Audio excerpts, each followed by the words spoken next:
Last episode के and पे हमने देखा था लिन अपने दोस्तों के साथ एक होटल के अंदर बैठा होता है, जबकि ब्लेड मास्टर भी वहीं पर होता है। वहाँ पर उनकी साथ वाले टेबल के ऊपर हाउसवी सेक्टर के जो स्टूडेंट्स बैठे होते हैं वो वहाँ पर एक स्पेशल ब्लेड के बारे में बात कर रहे होते हैं, जिसे मून ब्रेकिंग ब्लेड कहा जाता है। लिन मून ब्रेकिंग ब्लेड का नाम सुनने के बाद बारडाओ से कहता है, बारडाओ क्या तुम्हें ये वाला ब्लेड चाहिए? बारडाओ से कहता है, हाँ मुझे ये वाला ब्लेड चाहिए। थोड़ी देर के बाद जब ब्लेड मास्टर वहाँ पर अपना खाना खा लेता है तो वो खाना खाने के बाद उठ जाता है। तो सर्वेंट उसे कहता है, सर उम्मीद करता हूँ कि आपने काफी ज्यादा एंजॉय किया होगा। ब्लेड मास्टर से कहता है, मैं अपने इस रेस्टोरेंट में और भी अच्छी वाइन लेकर आनी चाहिए, तुम्हारी वाइन बिल्कुल भी अच्छी नहीं थी। इतना कहकर वहाँ से चला जाता है, जबकि वो सारे स्टूडेंट्स जो कि लिन भी साथ वाले टेबल के ऊपर बैठे हुए थे वो भी उठ जाते हैं और कहते हैं चलो हम लोग भी चलते हैं। जैसे वो लोग जाने लगते हैं लिन बारडाओ से कहता है, बारडाओ मुझे लगता है कि तुम्हें इन लोगों से जाकर पूछना चाहिए क्या तुम्हें तुम्हारा नया ब्लेड नहीं चाहिए। तो बारडाओ जल्दी से उठता है, जाकर उन स्टूडेंट्स के सामने खड़ा हो जाता है, उनका रास्ता ब्लॉक कर लेता है। सभी लोग भी काफी घबरा जाते हैं और उनसे कहते हैं तुम क्या कर रहे हो, हमारे सामने क्यों आ रहे हो। बारडाओ उनसे कहता है, तुम लोगों ने अभी अभी थोड़ी देर पहले यहाँ पर मून ब्रेकिंग ब्लेड के बारे में बात की, मुझे ये बताओ कि वो ब्लेड कहाँ पर मिलेगा। वो स्टूडेंट उसे कहते हैं, लगता है कि तुम्हें भी मून ब्रेकिंग ब्लेड में दिलचस्पी है, लेकिन हम तुम्हें इस बारे में नहीं बताएंगे। तुम्हें पता है कि हम लोग भी हाउसवी सेक्टर के स्टूडेंट्स हैं, तुम मरना नहीं चाहते तो जल्दी से हमारे रास्ते से साइड पर हट जाओ। बारडाओ वहीं पर खड़े खड़े अपनी ब्लेड फोर्स को रिलीज करता है, तो उसकी ब्लेड फोर्स भी काफी ज्यादा पावरफुल होती है। वो सभी लोग बहुत ज्यादा घबरा जाते हैं। बारडाओ गुस्से के साथ घूर कर उनसे कहता है, चलो जल्दी से बको, हमें वो मून ब्रेकिंग ब्लेड कहाँ पर मिलेगा। वो सभी लोग डर के मारे उसे कहते हैं, हम तुम्हें बताते हैं, वो इस वक्त ड्रीम पवेलियन में है, क्योंकि वहाँ पर कल ऑक्शन होने वाली है। ऑक्शन में उस ब्लेड को वहाँ पर भेजा जाएगा। बारडाओ उसे कहता है, तो फिर हमारे आगे लोगों हमें रास्ता दिखाओ, हमें ड्रीम पवेलियन तक लेकर चलो। तो वहाँ पर रेस्टोरेंट में जो बाकी के लोग बैठे होते हैं वो सभी लोग कहते हैं, ये लड़का कहाँ से आया है, इसकी ब्लेड फोर्स भी काफी ज्यादा स्ट्रॉन्ग है, ब्लेड मास्टर से कम है लेकिन काफी ज्यादा स्ट्रॉन्ग है। लगता है कि ये लोग भी पवेलियन की तरफ जा रहे हैं ताकि वहाँ से मून ब्रेकिंग ब्लेड को हासिल कर सकें। ब्लेड मास्टर को भी वही ब्लेड चाहिए, इसका मतलब ऑक्शन हॉल में काफी अच्छा शो देखने को मिलेगा। हम सभी को भी कल वहाँ पर जाना चाहिए ये शो देखने के लिए। यहीं पर नेक्स्ट सीन में ड्रीम पवेलियन के बारे में बताया जाता है कि जहाँ पर सेलेस्टियल रिवर एरिया के अंदर ड्रीम पवेलियन एक ऐसा पवेलियन है जहाँ पर आपको सब कुछ मिल सकता है, जहाँ पर ऑक्शन भी की जाती है और बहुत सारी बिजनेस मार्केट्स भी हैं। तो ये एक बहुत बड़ा पैलेस है जिसने एक लार्ज एरिया को कवर किया हुआ है। यहाँ पर ओपन मार्केट्स भी हैं, जहाँ पर बहुत सारे लोग रोजाना विजिट करने के लिए आते हैं। तो लिन अपने दोनों दोस्तों के साथ वहाँ पर पहुँच जाता है। वो लोग अंदर जाते हैं। लिन अपने आसपास बहुत सारे लोगों को देखकर कहता है, लगता है कि ड्रीम पवेलियन में रोजाना जहाँ पर बहुत सारे लोग आते हैं, यहाँ पर तो काफी अच्छा बिजनेस होता होगा। तो उसी वक्त एक बंदा लिन के पास आता है और उसे अधीमी सी आवाज के साथ कहता है, मेरे पास एक जानराम का स्किल है जो कि एक हाई क्वालिटी का स्किल है, अगर तुम इंटरेस्टेड हो तो मैं तुम्हें वो बेच सकता हूँ। लिन उसे कहता है, नहीं मुझे नहीं चाहिए, तुम्हारा शुक्रिया। लिन भी इस बात से काफी ज्यादा हैरान होता है कि ये बंदा मेरे पास क्यों आया। बारडाओ लिन को इस बारे में बताता है। बारडाओ कहता है, यहाँ पर बिजनेस दो तरीके से होता है। पहला तरीका तो यह है कि तुम लोग यहाँ पर अपनी चीजों को सरेआम बेच सकते हो, तुम लोग ग्राउंड के ऊपर चीजों को रख कर बेच सकते हो, लेकिन वो सारी की सारी चीजें लो क्वालिटी की होती है और इतनी अच्छी नहीं होती और वो इतनी महंगी भी नहीं होती। हो सकता है कि तुम्हें यहाँ पर कोई नकली चीज बेच दी जाए, लेकिन यहाँ पर भी कुछ ऐसे कल्टीवेटर्स होते हैं जो कि बहुत ज्यादा स्ट्रॉन्ग होते हैं और वो अपनी चीजों को ऐसे ही ग्राउंड के ऊपर रखकर बेचना पसंद करते हैं। कि उन्हें पता है कि कोई भी उनकी चीजों को ऐसे नहीं उठा सकता, क्योंकि उनकी स्ट्रेंथ बहुत ज्यादा है और कोई भी उनका मुकाबला नहीं कर पाएगा, नहीं कोई उनकी चीजों को ऐसे चोरी करेगा। यहाँ पर दूसरा तरीका यह है कि तुम अपनी चीजों को बेचने के लिए किसी ऐसे खरीदार को ढूंढो जिसे तुम्हारी चीज के अंदर इंटरेस्ट हो। इस तरह तुम्हारा रेट काफी ज्यादा बढ़ेगा, क्योंकि बहुत सारे कल्टीवेटर्स ऐसे होते हैं जो कि ग्राउंड के ऊपर अपनी चीजों को रखकर बेचना पसंद नहीं करते। जैसे कि अभी थोड़ी देर पहले एक बंदा यहाँ पर तुम्हारे पास आया था, वो यहाँ पर सभी लोगों से बार बार ये पूछेगा क्या किसी को जानराम का स्किल चाहिए, जिसको चाहिए होगा वो काफी महंगे दामों में उस चीज को बेच देगा। ये दो तरीके हैं यहाँ पर इन चीजों को बेचने के। यहाँ पर एक तीसरा तरीका भी है इन सारी चीजों को बेचने का। तुम्हें यहाँ पर ऑक्शन हॉल में जाकर अपनी चीजों को ऑक्शन करना पड़ता है, लेकिन उसके लिए पहले तुम्हें ऑक्शन पवेलियन के रूल्स को फॉलो करना पड़ेगा। तुम्हें ऑक्शन पवेलियन के लोगों को जाकर वो चीजें देनी पड़ेंगी, के बाद वो उन चीजों को पास करेंगे, तभी उन तुम चीजों को बेच सकते हो। लिन बारडाओ से कहता है, तुमने कहा कि यहाँ पर चीजों को ऑक्शन किया जाता है, तो मुझे ये बताओ कि सभी लोग अपनी चीजों को ऑक्शन क्यों नहीं करते। वो लोग यहाँ पर सड़क के ऊपर रखकर या फिर लोगों के पास जाकर अपनी चीजों को क्यों बेचना चाहते हैं। बारडाओ लिन से कहता है, क्योंकि इसके लिए भी काफी सारी रीजंस हैं। इसमें सबसे बड़ी मेन रीजन ये है कि तुम यहाँ पर ऑक्शन पवेलियन में सिर्फ एक दिन में 10 चीजों को ही बेच सकते हो और उन 10 चीजों को भी पहले स्क्रीन किया जाता है। तुम्हें अपनी चीजों को 3 दिन पहले ड्रीम पवेलियन वालों को देना पड़ता है। 3 दिन तक वो तुम्हारी चीजों को अपने होल्ड में रखते हैं और उनको चेक करते हैं क्या वो ऑक्शन में रखने लायक है या नहीं। हो सकता है कि उनमें से बहुत सारी चीजों को वो रिजेक्ट कर दे और जिन चीजों को वो रिजेक्ट कर देते हैं उन चीजों को तुम ऑक्शन में नहीं बेच सकते। बहुत सारे कल्टीवेटर्स ऐसे होते हैं जिन्हें पता है कि उनकी क्वालिटी अच्छी नहीं है, इसी वजह से वो ऑक्शन वालों के पास नहीं जाना चाहते और ना ही वो 3 दिन तक इंतजार करना चाहते हैं। सड़क के ऊपर वो जितनी चाहे उतनी चीजें बेच सकते हैं, इसी वजह से ऑक्शन में कम लोग जाते हैं। लिन कहता है, लगता है कि हमें यहाँ पर ड्रीम पवेलियन में कुछ दिन रहना पड़ेगा, क्योंकि मुझे भी अपनी कुछ चीजों को ऑक्शन करना है। हमें भी यहाँ पर 3 दिन का ही टाइम दिया दिया जाएगा और यहाँ पर काफी कुछ है, तो मैं अपने लिए भी कुछ चीजें हासिल कर सकता हूँ। लिन फेंग कहता है इस बार मैं यहाँ पर पूरी तैयारी करके आया हूँ, मुझे जो चीजें चाहिए वो मैं यहाँ से खरीद कर रहूंगा। ये लोग अभी चलते हुए जा रहे होते हैं कि उसी वक्त उन्हें साइड से किसी की आवाज आती है। कोई कहता है बिंग जान जहाँ पर आया है, जो कि ice and snow mountain village का सबसे टॉप क्लास का डिसाइपल है। बिंग जान वहाँ पर अपने साथियों के साथ आता है और उसके साथी वहाँ पर सभी लोगों को रास्ते से हटा रहे होते हैं। लोग क्योंकि उसे पहचानते होते हैं वो जल्दी से साइड पर हट जाते हैं और उसे रास्ता देते हैं। जबकि हमारा लिन फेंग अपने दोस्तों के साथ रास्ते के सेंटर में खड़ा होता है, तो बिंग जान लिन फेंग को वहाँ पर देखकर रुक जाता है। सामने की तरफ घूर कर देख रहा होता है कि ये लोग हमारे रास्ते से हट क्यों नहीं रहे। हार्ड डाउन उसकी कल्टीवेशन की तरफ देखता और लिन फेंग से कहता है ये बंदा सोल लेयर के 9th लेवल पर है। लिन फेंग कहता है तो ऐसी बात है, लेकिन फिर भी लिन फेंग और उसके दोस्त रास्ते से नहीं हटते, तो बिंग जान भी काफी गुस्सा हो जाता है। फिर वो घूर कर उनकी तरफ देखता है और अपनी मार्शल स्पिरिट को रिलीज करता है। क्योंकि बिंग जान स्नो एंड आइस विलेज से है, इसी वजह से इसकी मार्शल स्पिरिट भी आइस के रिलेटेड होती है। वहाँ पर अपनी काफी सारी आइस स्पिरिट को रिलीज करता है। उसकी एनर्जी काफी ज्यादा स्पेशल होती है और काफी ज्यादा पावरफुल होती है। जब वो उनके करीब पहुंचती है तो लिन फेंग वहाँ पर अपने हाथ को सामने की तरफ करते हुए उसकी पावर्स को वहाँ पर डिफ्लेक्ट कर देता है, खुद को और अपने दोस्तों को वहाँ पर बचा लेता है। जबकि बाकी के सभी लोग बहुत ज्यादा हैरान हो जाते हैं और कहते हैं यहाँ पर हो क्या रहा है, ये लड़का कौन है जिसने सिर्फ एक ही हाथ के यूज करते हुए बिंग जान की एनर्जी को यहाँ पर डिफ्लेक्ट कर दिया। ये लड़का लगता है कि बिंग जान से भी ज्यादा स्ट्रॉन्ग है। बिंग जान लिन फेंग से कहता है मेरा नाम बिंग जान है, मैं स्नो एंड आइस विलेज से हूँ, तुम्हारा नाम क्या है और तुम कहाँ से आए हो। लिन फेंग उसे अपने नाम के बारे में बताता है। वो उसे कहता है मेरा नाम लिन फेंग है। तो बिंग जान ने लिन फेंग के बारे में सुना होता है। वो नाम सुनते ही बहुत ज्यादा घबरा जाता है और कहता है मैंने इसका नाम पहले भी सुन रखा है, क्योंकि हमारे माउंटेन विलेज में हमारे एल्डर्स बार बार इस लड़के के बारे में बात करते हैं। उन्होंने बार बार ये नाम लिया है, लड़का लिन फेंग है, इसने इंपीरियल सिटी को हिला कर रख दिया है और ये इस वक्त इंपीरियल सिटी में बहुत ज्यादा फेमस है। तो वहाँ पर जितने लोग होते हैं वो सभी लोग लिन फेंग को नहीं जानते होते। लोग हैरान हो जाते हैं और कहते हैं इसने अपना नाम लिन फेंग बताया, लेकिन हमने कभी लिन फेंग नाम के जीनियस के बारे में कभी क्यों नहीं सुना। ये इतना बड़ा जीनियस है जो कि यहाँ पर बिंग जान के सामने खड़ा है, तो हमने इसका नाम क्यों नहीं पहले सुना। लेकिन कम से कम इसको देखकर लगता है कि ये काफी ज्यादा स्ट्रॉन्ग है, जो कि बिंग जान के सामने यहाँ पर सीना तान कर खड़ा है। तो बिंग जान की जरा भी रिस्पेक्ट नहीं कर रहा और रास्ते से भी नहीं हट रहा। जबकि बिंग जान अपने साथियों को लेकर उनकी साइड से होकर गुजर जाता है, अपने साथियों को लेकर वहाँ से जा रहा होता है। तो वहीं पर बिंग जान का एक साथी कहता है तो बिंग जान तुमने इस लड़के को यहाँ पर हटाया क्यों नहीं, ये हमारे रास्ते में खड़ा था, इसने तुम्हारी रिस्पेक्ट नहीं की, तो इस लड़के को यहाँ पर मार देना चाहिए था, क्योंकि ये बहुत ज्यादा एरोगेंट है। तुम चाहो तो मैं यहाँ पर इसको सबक सिखा सकता हूँ। तो लिन फेंग आगे से हल्का सा मुस्कुराता है। बिंग जान का वो वाला साथी जानबूझकर अपने बाजू को वहाँ पर मोड़ने का नाटक करता है और चिल्लाकर कहता है इसने मेरे ऊपर अटैक किया। बिंग जान भी पीछे की तरफ घूमता और उसे कहता है ब्रदर तुम्हें क्या हुआ। वो लड़का उसे कहता है इस लड़के लिन फेंग ने मेरे ऊपर स्नीक अटैक किया है, हमें इसको सजा देनी चाहिए। सभी लोग पीछे की तरफ मुड़ते हैं और लिन फेंग की तरफ देख रहे होते हैं। जबकि हमारा लिन फेंग उस लड़के से कहता है तो तुम्हें लगता है कि मैंने तुम्हारे साथी के ऊपर सरप्राइज अटैक किया है। लिन फेंग वहीं पर खड़े खड़े अपनी उंगली को घुमाता है, अपनी ब्लेड फोर्स को रिलीज करता है और उस लड़के की गर्दन काट देता है और उनसे कहता है क्या तुम्हें लगता है कि मुझे यहाँ पर तुम सभी कचरों को मारने के लिए तुम्हारे ऊपर सरप्राइज अटैक करने की जरूरत है। उसका साथी जिसकी गर्दन काट चुकी है वो वहीं पर नीचे गिरकर मर जाता है। लिन फेंग उनसे कहता है अब तुम्हें पता चला मुझे किसी के ऊपर भी स्नीक अटैक करने की जरूरत नहीं है, दोबारा मेरे पर इल्जाम मत लगाना। बिंग जान लिन फेंग से कहता है ब्रदर लिन फेंग लगता है कि तुम यहाँ पर सभी लोगों के सामने जरा भी मेरी रिस्पेक्ट नहीं कर रहे, तुमने सभी के सामने मुझे शर्मिंदा कर दिया। लिन फेंग से कहता है तो तुम्हें ऐसा क्यों लगता है कि मैं यहाँ पर तुम्हारी रिस्पेक्ट करूंगा या फिर तुम्हें शर्मिंदा करने के बारे में कुछ सोचूंगा। तुम्हारे होने या ना होने से जरा भी फर्क नहीं पड़ता। अगर तुम्हें मेरी बैकग्राउंड के बारे में पता है तो तुम्हें ये भी पता होगा कि मैं कहाँ से हूँ। मैं लिन हाई सेक्टर का एक स्टूडेंट हूँ और तुम्हारे मास्टर ने लिन हाई सेक्टर में प्रिंस लैंग के साथ आकर तबाही मचाई थी और मुझे ये बात अच्छी तरह से याद है, इसलिए मैं तुम्हारे पूरे के पूरे सेक्टर की जरा भी रिस्पेक्ट नहीं करता। अगर हो सके तो मैं तुम्हारे पैट्रियार्च को अपने हाथों से मारूंगा, क्योंकि तुम्हारे विलेज के सेक्टर पैट्रियार्च ने हाई सेक्टर की तबाही में खुद हिस्सा लिया था और वहाँ पर आकर हमारे सेक्टर पैट्रियार्च को मारने की कोशिश की थी और उनके ऊपर अटैक किया था। वहाँ पर आसपास जो लड़के खड़े होते हैं वो लोग कहते हैं लगता है कि बिंग जान भी लिन फेंग को जानता है। सिर्फ ऐसी बात है कि हम लोग इस लिन फेंग को नहीं जानते, लेकिन लगता है कि हमें इसके नाम को याद रखना चाहिए, ये भी कोई बड़ी तोप है। बिंग जान के साथियों से कहते हैं ब्रदर बिंग जान प्लीज इस लड़के को जल्दी से मार डालो, इसने हमारे साथी की जान ली है, इसको ऐसे नहीं छोड़ सकते वरना हमारे सेक्टर का नाम खराब होगा, प्लीज इसको मार डालो। सभी लोग बहुत ज्यादा गुस्से में होते हैं, जबकि बिंग जान वहाँ पर खड़ा खड़ा सोच रहा होता है मैं लिन फेंग के ऊपर अटैक नहीं कर सकता क्योंकि मुझे इसकी स्ट्रेंथ के बारे में नहीं पता। ऐसे तकरीबन 6 महीने पहले लिन फेंग अपनी सोल लेयर के 7th लेवल पर था, के बाद का मुझे नहीं पता और उसके बाद तो ये कल्टीवेशन पगोडा के अंदर बैठकर भी कल्टीवेट करता रहा है और मुझे लगता है कि अब इसकी स्ट्रेंथ पहले से बढ़ चुकी होगी। मैं यहाँ पर सेलेस्टियल रिवर में एक वजह से आया हूँ, मेरा यहाँ पर लिन फेंग के साथ कोई भी झगड़ा नहीं और ना ही मुझे यहाँ पर इसके साथ कोई पंगा लेना है। यहाँ पर ज्यादा इंपॉर्टेंट थिंग यही है कि मैं उस ऑक्शन में जाऊँ और जाकर उस आइटम को खरीदूं। बिंग पीछे की तरफ मुड़ जाता है और अपने साथियों से कहता है चलो यहाँ से चलते हैं। वो सभी लोग बहुत ज्यादा हैरान होते हैं। बिंग जान उनसे कहता है क्या तुम लोगों ने सुना नहीं, चलो यहाँ से चलते हैं। वो सभी लोग अपना सर झुकाकर बिंग जान के पीछे चल निकल पड़ते हैं कि हमारा लिनफेंग अपने साथियों से कहता है चलो इस पवेलियन में घूमकर देखते हैं कि यहाँ पर सड़क के ऊपर रखी हुई चीजें कैसी हैं और कौन लोग यहाँ पर कैसी कैसी चीजें बेच रहे हैं, वहाँ से हमें कोई काम की चीज मिल जाए। और उस बाजार के अंदर काफी सारे मास्टर्स बैठे होते हैं जो कि कपड़ा बिछाकर उनके ऊपर अपनी चीजें रखकर बैठे होते हैं। पर गुजरते हुए लिनफेंग को एक मास्टर दिखाई देता है जिसने अपने सामने कुछ जड़ी बूटियां रखी होती हैं। लिनफेंग उसके पास जाकर बैठ जाता है और उसे कहता है बूढ़े आदमी मुझे ये बताओ कि स्पिरिचुअल लीचेन का तुम क्या लोगे। तो बूढ़ा मास्टर लिनफेंग से कहता है इससे एक जड़ी बूटी के बदले में एक प्योरिटी स्टोन लूंगा, जितनी चाहिए जहाँ से अपने लिए उठा सकते हो। लिनफेंग उसे कहता है मुझे इतनी काफी नहीं है, मुझे बहुत सारी चाहिए, मुझे पूरी 1 लाख जड़ी बूटियां चाहिए, क्या तुम मुझे इतनी ज्यादा दे सकते हो। वो मास्टर भी ये बात सुनते ही बहुत ज्यादा हैरान हो जाता है और उसे कहता है तुम्हें इतनी ज्यादा लीचेन क्यों चाहिए। लिनफेंग कहता है मैं अपने लिए स्पिरिचुअल सैंगविन पिल्स बनाना चाहता हूँ और इसके लिए मुझे इतनी ज्यादा जड़ी बूटियां चाहिए, क्या तुम मुझे इतनी ज्यादा जड़ी बूटियां दे सकते हो। मास्टर लिनफेंग से कहता है अगर तुम सैंगविन पिल बनाना चाहते हो तो उसके लिए सिर्फ यही जड़ी बूटी काम नहीं आएगी, बल्कि तुम्हें और भी बहुत सारे इंग्रेडिएंट्स चाहिए होंगे। मुझे बताओ कि तुम्हें और कौन से इंग्रेडिएंट्स चाहिए। लिनफेंग सोच रहा होता है लगता है कि मैं सही जगह पर आया हूँ, ये मास्टर मुझे सारे के सारे इंग्रेडिएंट्स प्रोवाइड कर सकता है। लिनफेंग उस मास्टर से कहता है मैं अपने लिए 3 तरह की पिल्स बनाने वाला हूँ, उनमें से एक प्योर अर्थ पिल है, दूसरी स्पिरिट ब्रेथ पिल है और तीसरी रेड सन पिल है। अगर तुम्हें इन तीनों के इंग्रेडिएंट्स के बारे में पता है तो मुझे सारे के सारे इंग्रेडिएंट्स चाहिए होंगे। मास्टर से कहता है ठीक है, मुझे इन सभी के मटेरियल्स के बारे में पता है। लिनफेंग उसे कहता है हाँ मास्टर तुमने बिल्कुल ठीक कहा, मुझे ये सारे के सारे इंग्रेडिएंट्स चाहिए, क्या तुम मुझे प्रोवाइड कर सकते हो। लिनफेंग कहता है ये बंदा जो जहाँ पर बैठकर जड़ी बूटियां बेच रहा है इसकी स्ट्रेंथ काफी ज्यादा है। सिर्फ इतना ही नहीं है कि ये एक बहुत ही पावरफुल कल्टीवेटर है, बल्कि ये यहाँ पर मेडिसिन बनाने के बारे में भी काफी कुछ जानता है। इसे पता है कि पिल्स बनाने के लिए कौन कौन से मटेरियल्स चाहिए होते हैं। मास्टर लिनफेंग से कहता है लगता है कि तुम यहाँ पर पूरी तैयारी करके आए हो कि तुम्हें यहाँ पर से कौन कौन सी चीजें चाहिए, लेकिन क्या तुम्हें इस बारे में पता था कि मेरे पास ये सारी चीजें मिल जाएंगी। तो लिनफेंग उस मास्टर से कहता है मुझे इस बारे में बिल्कुल भी नहीं पता था कि तुम्हारे पास ये सारी चीजें मिलेंगी, लेकिन एक जान राम का एक्सपर्ट यहाँ पर गली में बैठा कपड़ा बिछाकर मेडिसिन बेचने की कोशिश कर रहा है, तो यहाँ पर तुम तो दूर से दिखाई दे जाओगे, तुम्हारे पास ये सारी चीजें आसानी से मिल सकती हैं। वो मास्टर से कहता है तुम्हें यहाँ पर मुझे बूढ़ा आदमी कहने की जरूरत नहीं है, तुम मुझे मास्टर हाउ कह सकते हो। तो लिनफेंग मास्टर हाउ से कहता है मास्टर हाउ तो मैंने तुम्हें ये बता दिया कि मैंने 3 तरह की पिल्स बनानी है और मुझे बहुत सारी पिल्स बनानी है, इतनी ज्यादा पिल्स बनाने के लिए मुझे बहुत सारी जड़ी बूटियां चाहिए होंगी, तो मुझे बता सकते हो कि मैं इतनी ज्यादा जड़ी बूटियां कहाँ से हासिल कर सकता हूँ। मास्टर हाउ लिनफेंग से कहते हैं अगर तुम्हें थोड़ी मिकदार में जड़ी बूटियां चाहिए तो वो तो मैं तुम्हें प्रोवाइड कर सकता हूँ, लेकिन अगर तुम्हें बहुत ज्यादा जड़ी बूटियां चाहिए तो इसके लिए मेरे पास और कोई हल नहीं है, मैं तुम्हें नहीं दे सकता। लेकिन तुम्हारा सवाल ये था कि मैं इतनी सारी जड़ी बूटियां कहाँ से ढूंढ सकता हूँ, तो इसके बारे में मैं तुम्हें बता सकता हूँ। मुझे एक जगह के बारे में पता है जहाँ पर से सारी जड़ी बूटियां मिलेंगी, लेकिन वो जगह तुम्हारे लिए फॉरबिडन है, तुम वहाँ पर नहीं जा सकते। लिनफेंग कहता है लेकिन मैं वहाँ पर क्यों नहीं जा सकता। चलो ठीक है, अगर मैं वहाँ पर नहीं जा सकता तो मुझे लगता है कि मास्टर हाउ आप तो वहाँ पर जा सकते हैं, तो अगर मैं आपसे कहूँ कि आप मेरी हेल्प करें तो क्या आप मेरी हेल्प करेंगे। मास्टर हाउ लिनफेंग से कहते हैं मुझे यहाँ पर लाखों की तादाद में जड़ी बूटियां चाहिए और मुझे भी इस बारे में श्योर नहीं है कि मैं इतनी ज्यादा जड़ी बूटियां हासिल कर पाऊंगा या नहीं, लेकिन अगर मैं तुम्हारे लिए इतनी ज्यादा जड़ी बूटियां हासिल कर भी लेता हूँ तो ये अमाउंट बहुत ज्यादा है और इसके लिए तुम्हें बहुत ज्यादा पैसा लगेगा। लिनफेंग मास्टर हाउ से कहता है मास्टर क्या आपको स्पिरिट ब्लड पिल के बारे में पता है, क्या आप जानते हैं कि ये पिल किस लिए इस्तेमाल होती है। तो मास्टर उसकी बात सुनते ही बहुत ज्यादा एक्साइटेड हो जाते हैं और उसे कहते हैं तुम ब्लड पिल्स के बारे में क्या जानते हो। लिनफेंग उसके रिएक्शंस को देखकर समझ जाता है कि इस मास्टर को स्पिरिट ब्लड पिल में काफी ज्यादा इंटरेस्ट है कि ये वाली पिल ऐसे कल्टीवेटर्स के लिए होती है जो कि फायर टाइप की मार्शल स्पिरिट को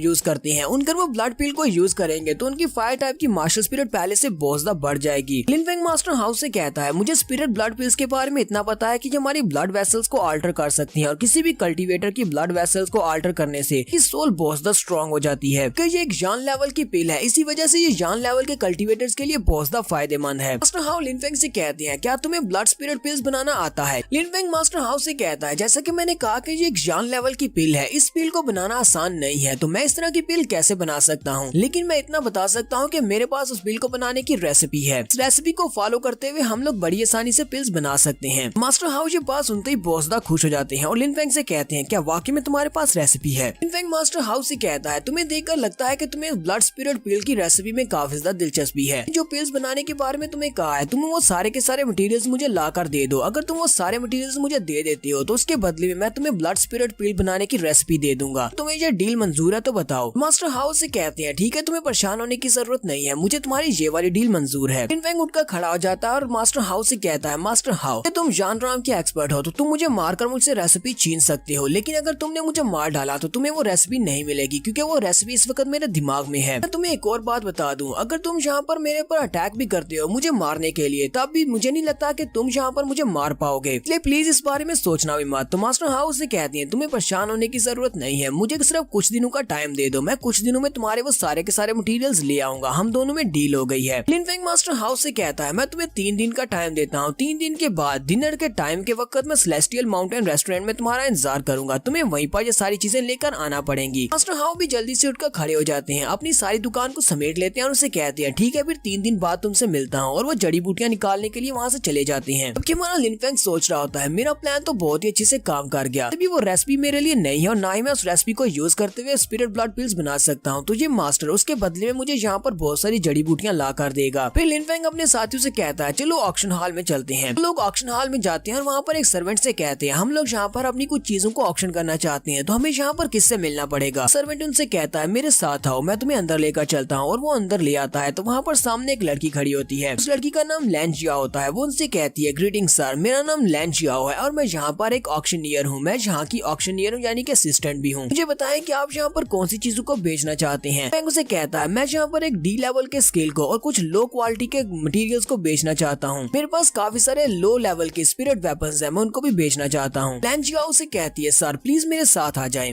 लिन फेंग अपने साथियों से कहता है तुम दोनों यहीं पर रुको, मैं जरा अपनी आइटम्स अंदर देकर आता हूँ। तो वो लैन जियाओ के साथ अंदर चला जाता है। वहाँ पर सामने एक एल्डर खड़े होते हैं। जियाओ एल्डर से कहती है ये लड़का यहाँ पर अपनी आइटम्स को सेल करना चाहता है, तो वो वहाँ पर आकर लिन फेंग से कहती है अपनी चीजों को एल्डर के सामने रखो ताकि हम लोग उनको देख सके। लिन फेंग अपने पास से डी लेवल के स्किल की मार्शल आर्ट्स की बुक को निकालता है और साथ ही वो 10 मीडियम क्वालिटी के उन सारे वेपन्स को निकालता है जो कि स्पिरिट वेपन्स हैं। एल्डर उन सारे वेपन्स को देखता है, साथ ही उस बुक को भी देखता है। वो लिन फेंग से कहता है तुम्हारी तो चीजें काफी ज्यादा अच्छी हैं, इसमें कोई भी मसला नहीं है, हमारे स्पिरिचुअल वेपन्स भी आसानी में ऑक्शन में बिक जाएंगे। लैन जियाओ अपने पास से एक टोकन निकालती है और लिन फेंग से कहती है तुम्हारी सारी चीजों को हम लोग कल होने वाली ऑक्शन में बेचेंगे, हम तुम्हें यहाँ पर ये स्पेशल कार्ड देने वाले हैं, तुम्हें कल इस जेड कार्ड को लेकर हमारे यहाँ पर ऑक्शन में वापस आना पड़ेगा, यहाँ पर आकर तुम अपनी चीजों को बिकता हुआ देख सकते हो और उसके बाद इसी जेड कार्ड को यूज करते हुए तुम हमसे अपना सारा पैसा वापस ले सकते हो। इसके अलावा तुम स्पेशल जेड कार्ड को यूज करते हुए पवेलियन के अंदर रूम्स को भी यूज कर सकते हो, ये हमारे क्लाइंट्स के लिए रिजर्व्ड एरिया है, तुम वहाँ पर रात गुजार सकते हो। लिन फेंग उनकी बात सुनने के बाद काफी ज्यादा हैरान होता है। लिन फेंग कहता है मैंने तो सुना था कि ये लोग 3 दिन तक हमारी आइटम्स को होल्ड करके रखते हैं, इन्होंने तो मेरी आइटम्स को देखने के बाद ही कह दिया कि कल ही मेरी आइटम्स को ऑक्शन किया जाएगा। है कि इनको पता चल गया है कि मेरे पास जितनी चीजें हैं वो सारी की सारी अच्छी क्वालिटी की हैं, इसी वजह से ये लोग मुझे कोई वीआईपी कस्टमर समझ रहे हैं। नेक्स्ट सीन हमें ऑक्शन रूम का दिखाया जाता है क्योंकि आज के दिन भी यहाँ पर चीजें ऑक्शन होने वाली हैं और आज के दिन वहाँ पर मून ब्रेकिंग ब्लेड को भी बेचा जाएगा। ऑक्शन हॉल का सीन दिखाते हैं, फिर साथ ही वीआईपी एरिया का सीन दिखाते हैं जहाँ पर 3 रूम्स होते हैं जो कि ऊपर वाली साइड पर होती हैं। सेंटर वाले रूम में लिन फेंग है, साइड वाले के ऊपर आइसन माउंटेन विलेज का पिंग जान होता है, यानी कि हमारे लिन फेंग के एक साइड के ऊपर ब्लेड मास्टर बैठा हुआ है, हाउजी सेक्टर का स्टूडेंट है और दूसरी तरफ बिंग जान बैठा हुआ है। जब ऑक्शन स्टार्ट होती है लैन जियाओ स्टेज के ऊपर आती है और उन सभी से कहती है मैं तुम सभी को वेलकम कहती हूँ और जहाँ पर हमारी ऑक्शन स्टार्ट होने वाली है। तो ब्लेड मास्टर की नजर लैन जियाओ पर होती है। ब्लेड मास्टर उसे देखकर कहता है ये लड़की तो जितनी बार मैं यहाँ पर आता हूँ पहले से भी ज्यादा खूबसूरत हो जाती है, जरा इसकी बॉडी शेप तो देखो। उसके साथ ही उसे कहते हैं लैंग जुई अगर ये लड़की तुम्हें वाकई में पसंद है तो तुम उससे बात कर सकते हो और हमें नहीं लगता कि वो लड़की तुम्हें रिजेक्ट करेगी। लैंग जुई उनसे कहता है अगर ये लड़की आसानी के साथ मेरी बात मान जाए और मेरे बिस्तर के ऊपर आ जाए तो इसमें जरा भी मजा नहीं है, मुझे तो चीजों को 2 हिस्सों में काटने में ज्यादा मजा आता है। मैं यहाँ पर इस बार मून ब्रेकिंग ब्लेड को हासिल करने के लिए आया हूँ, लेकिन इस बार सिर्फ मून ब्रेकिंग ब्लेड को यहाँ से लेकर नहीं जाऊंगा बल्कि कुछ अच्छी लड़कियां भी अपने साथ लेकर जाऊंगा। ऑक्शन स्टार्ट हो जाती है। सबसे पहले वो अपने पास एक वाटर स्पिरिट पर्ल निकालते हैं, उसके लिए जो बिडिंग होती है वो 500 से स्टार्ट होती है। वो उन सभी से कहती है तो यहाँ पर 500 से बिडिंग स्टार्ट होगी। ऐसी वो बिडिंग स्टार्ट करते हैं तो वहाँ पर जो लोग बैठे होते हैं वो बिडिंग करना स्टार्ट कर देते हैं क्योंकि उनमें से जिसको भी ये चाहिए होता है वो बिडिंग को स्टार्ट करते हैं और बिडिंग को बढ़ाते जाते हैं और एटलीस्ट 900 प्योरिटी स्टोन्स के ऊपर जाकर बिडिंग खत्म होती है। लैन जियाओ कहती है तो यहाँ पर एक सर ने 900 प्योरिटी स्टोन के साथ वाटर पर्ल को खरीद लिया है और फिर साथ ही वो उनसे कहती है तो हम लोग यहाँ पर अपनी ऑक्शन में नेक्स्ट आइटम को लेकर आने वाले हैं। फिर वो वहाँ पर दूसरी आइटम को भी बेच देते हैं। लिन फेंग कहता है यहाँ पर ये काफी सारी आइटम्स को लेकर आ रहे हैं और ये सारी की सारी काफी ज्यादा वैल्यूएबल है, लेकिन वो सारी की चीजें ऐसी हैं जो मेरे काम की नहीं है, मुझे इनमें से कोई भी चीज नहीं चाहिए, लगता है कि मुझे यहाँ से ज्यादा फायदा नहीं होने वाला। फाइनली यहाँ पर मून ब्रेकिंग ब्लेड को भी ले आते हैं। जियाओ उनसे कहती है तो ये मून ब्रेकिंग ब्लेड है और इसकी स्टार्टिंग बिडिंग 1000 मिडिल ग्रेड के स्पिरिट स्टोन से होगी। अभी लोग जो कि इस मून ब्रेकिंग ब्लेड को खरीदने के लिए जहाँ पर आए होते हैं वो लोग बिडिंग को स्टार्ट करते हैं। 1000 से 1500, 1500 से 1800 और फिर 2000 प्योरिटी स्टोन्स तक पहुंच जाती है। के ऊपर से ब्लेड मास्टर अपनी ब्लेड एनर्जी को रिलीज करता है और उनसे कहता है 3000 प्योरिटी स्टोन्स मीडियम क्वालिटी। ऐसे वहाँ पर अपनी ब्लेड फोर्स को रिलीज करता है तो सभी लोग बहुत ज्यादा घबरा जाते हैं और कहते हैं ये तो ब्लेड मास्टर की ब्लेड फोर्स है।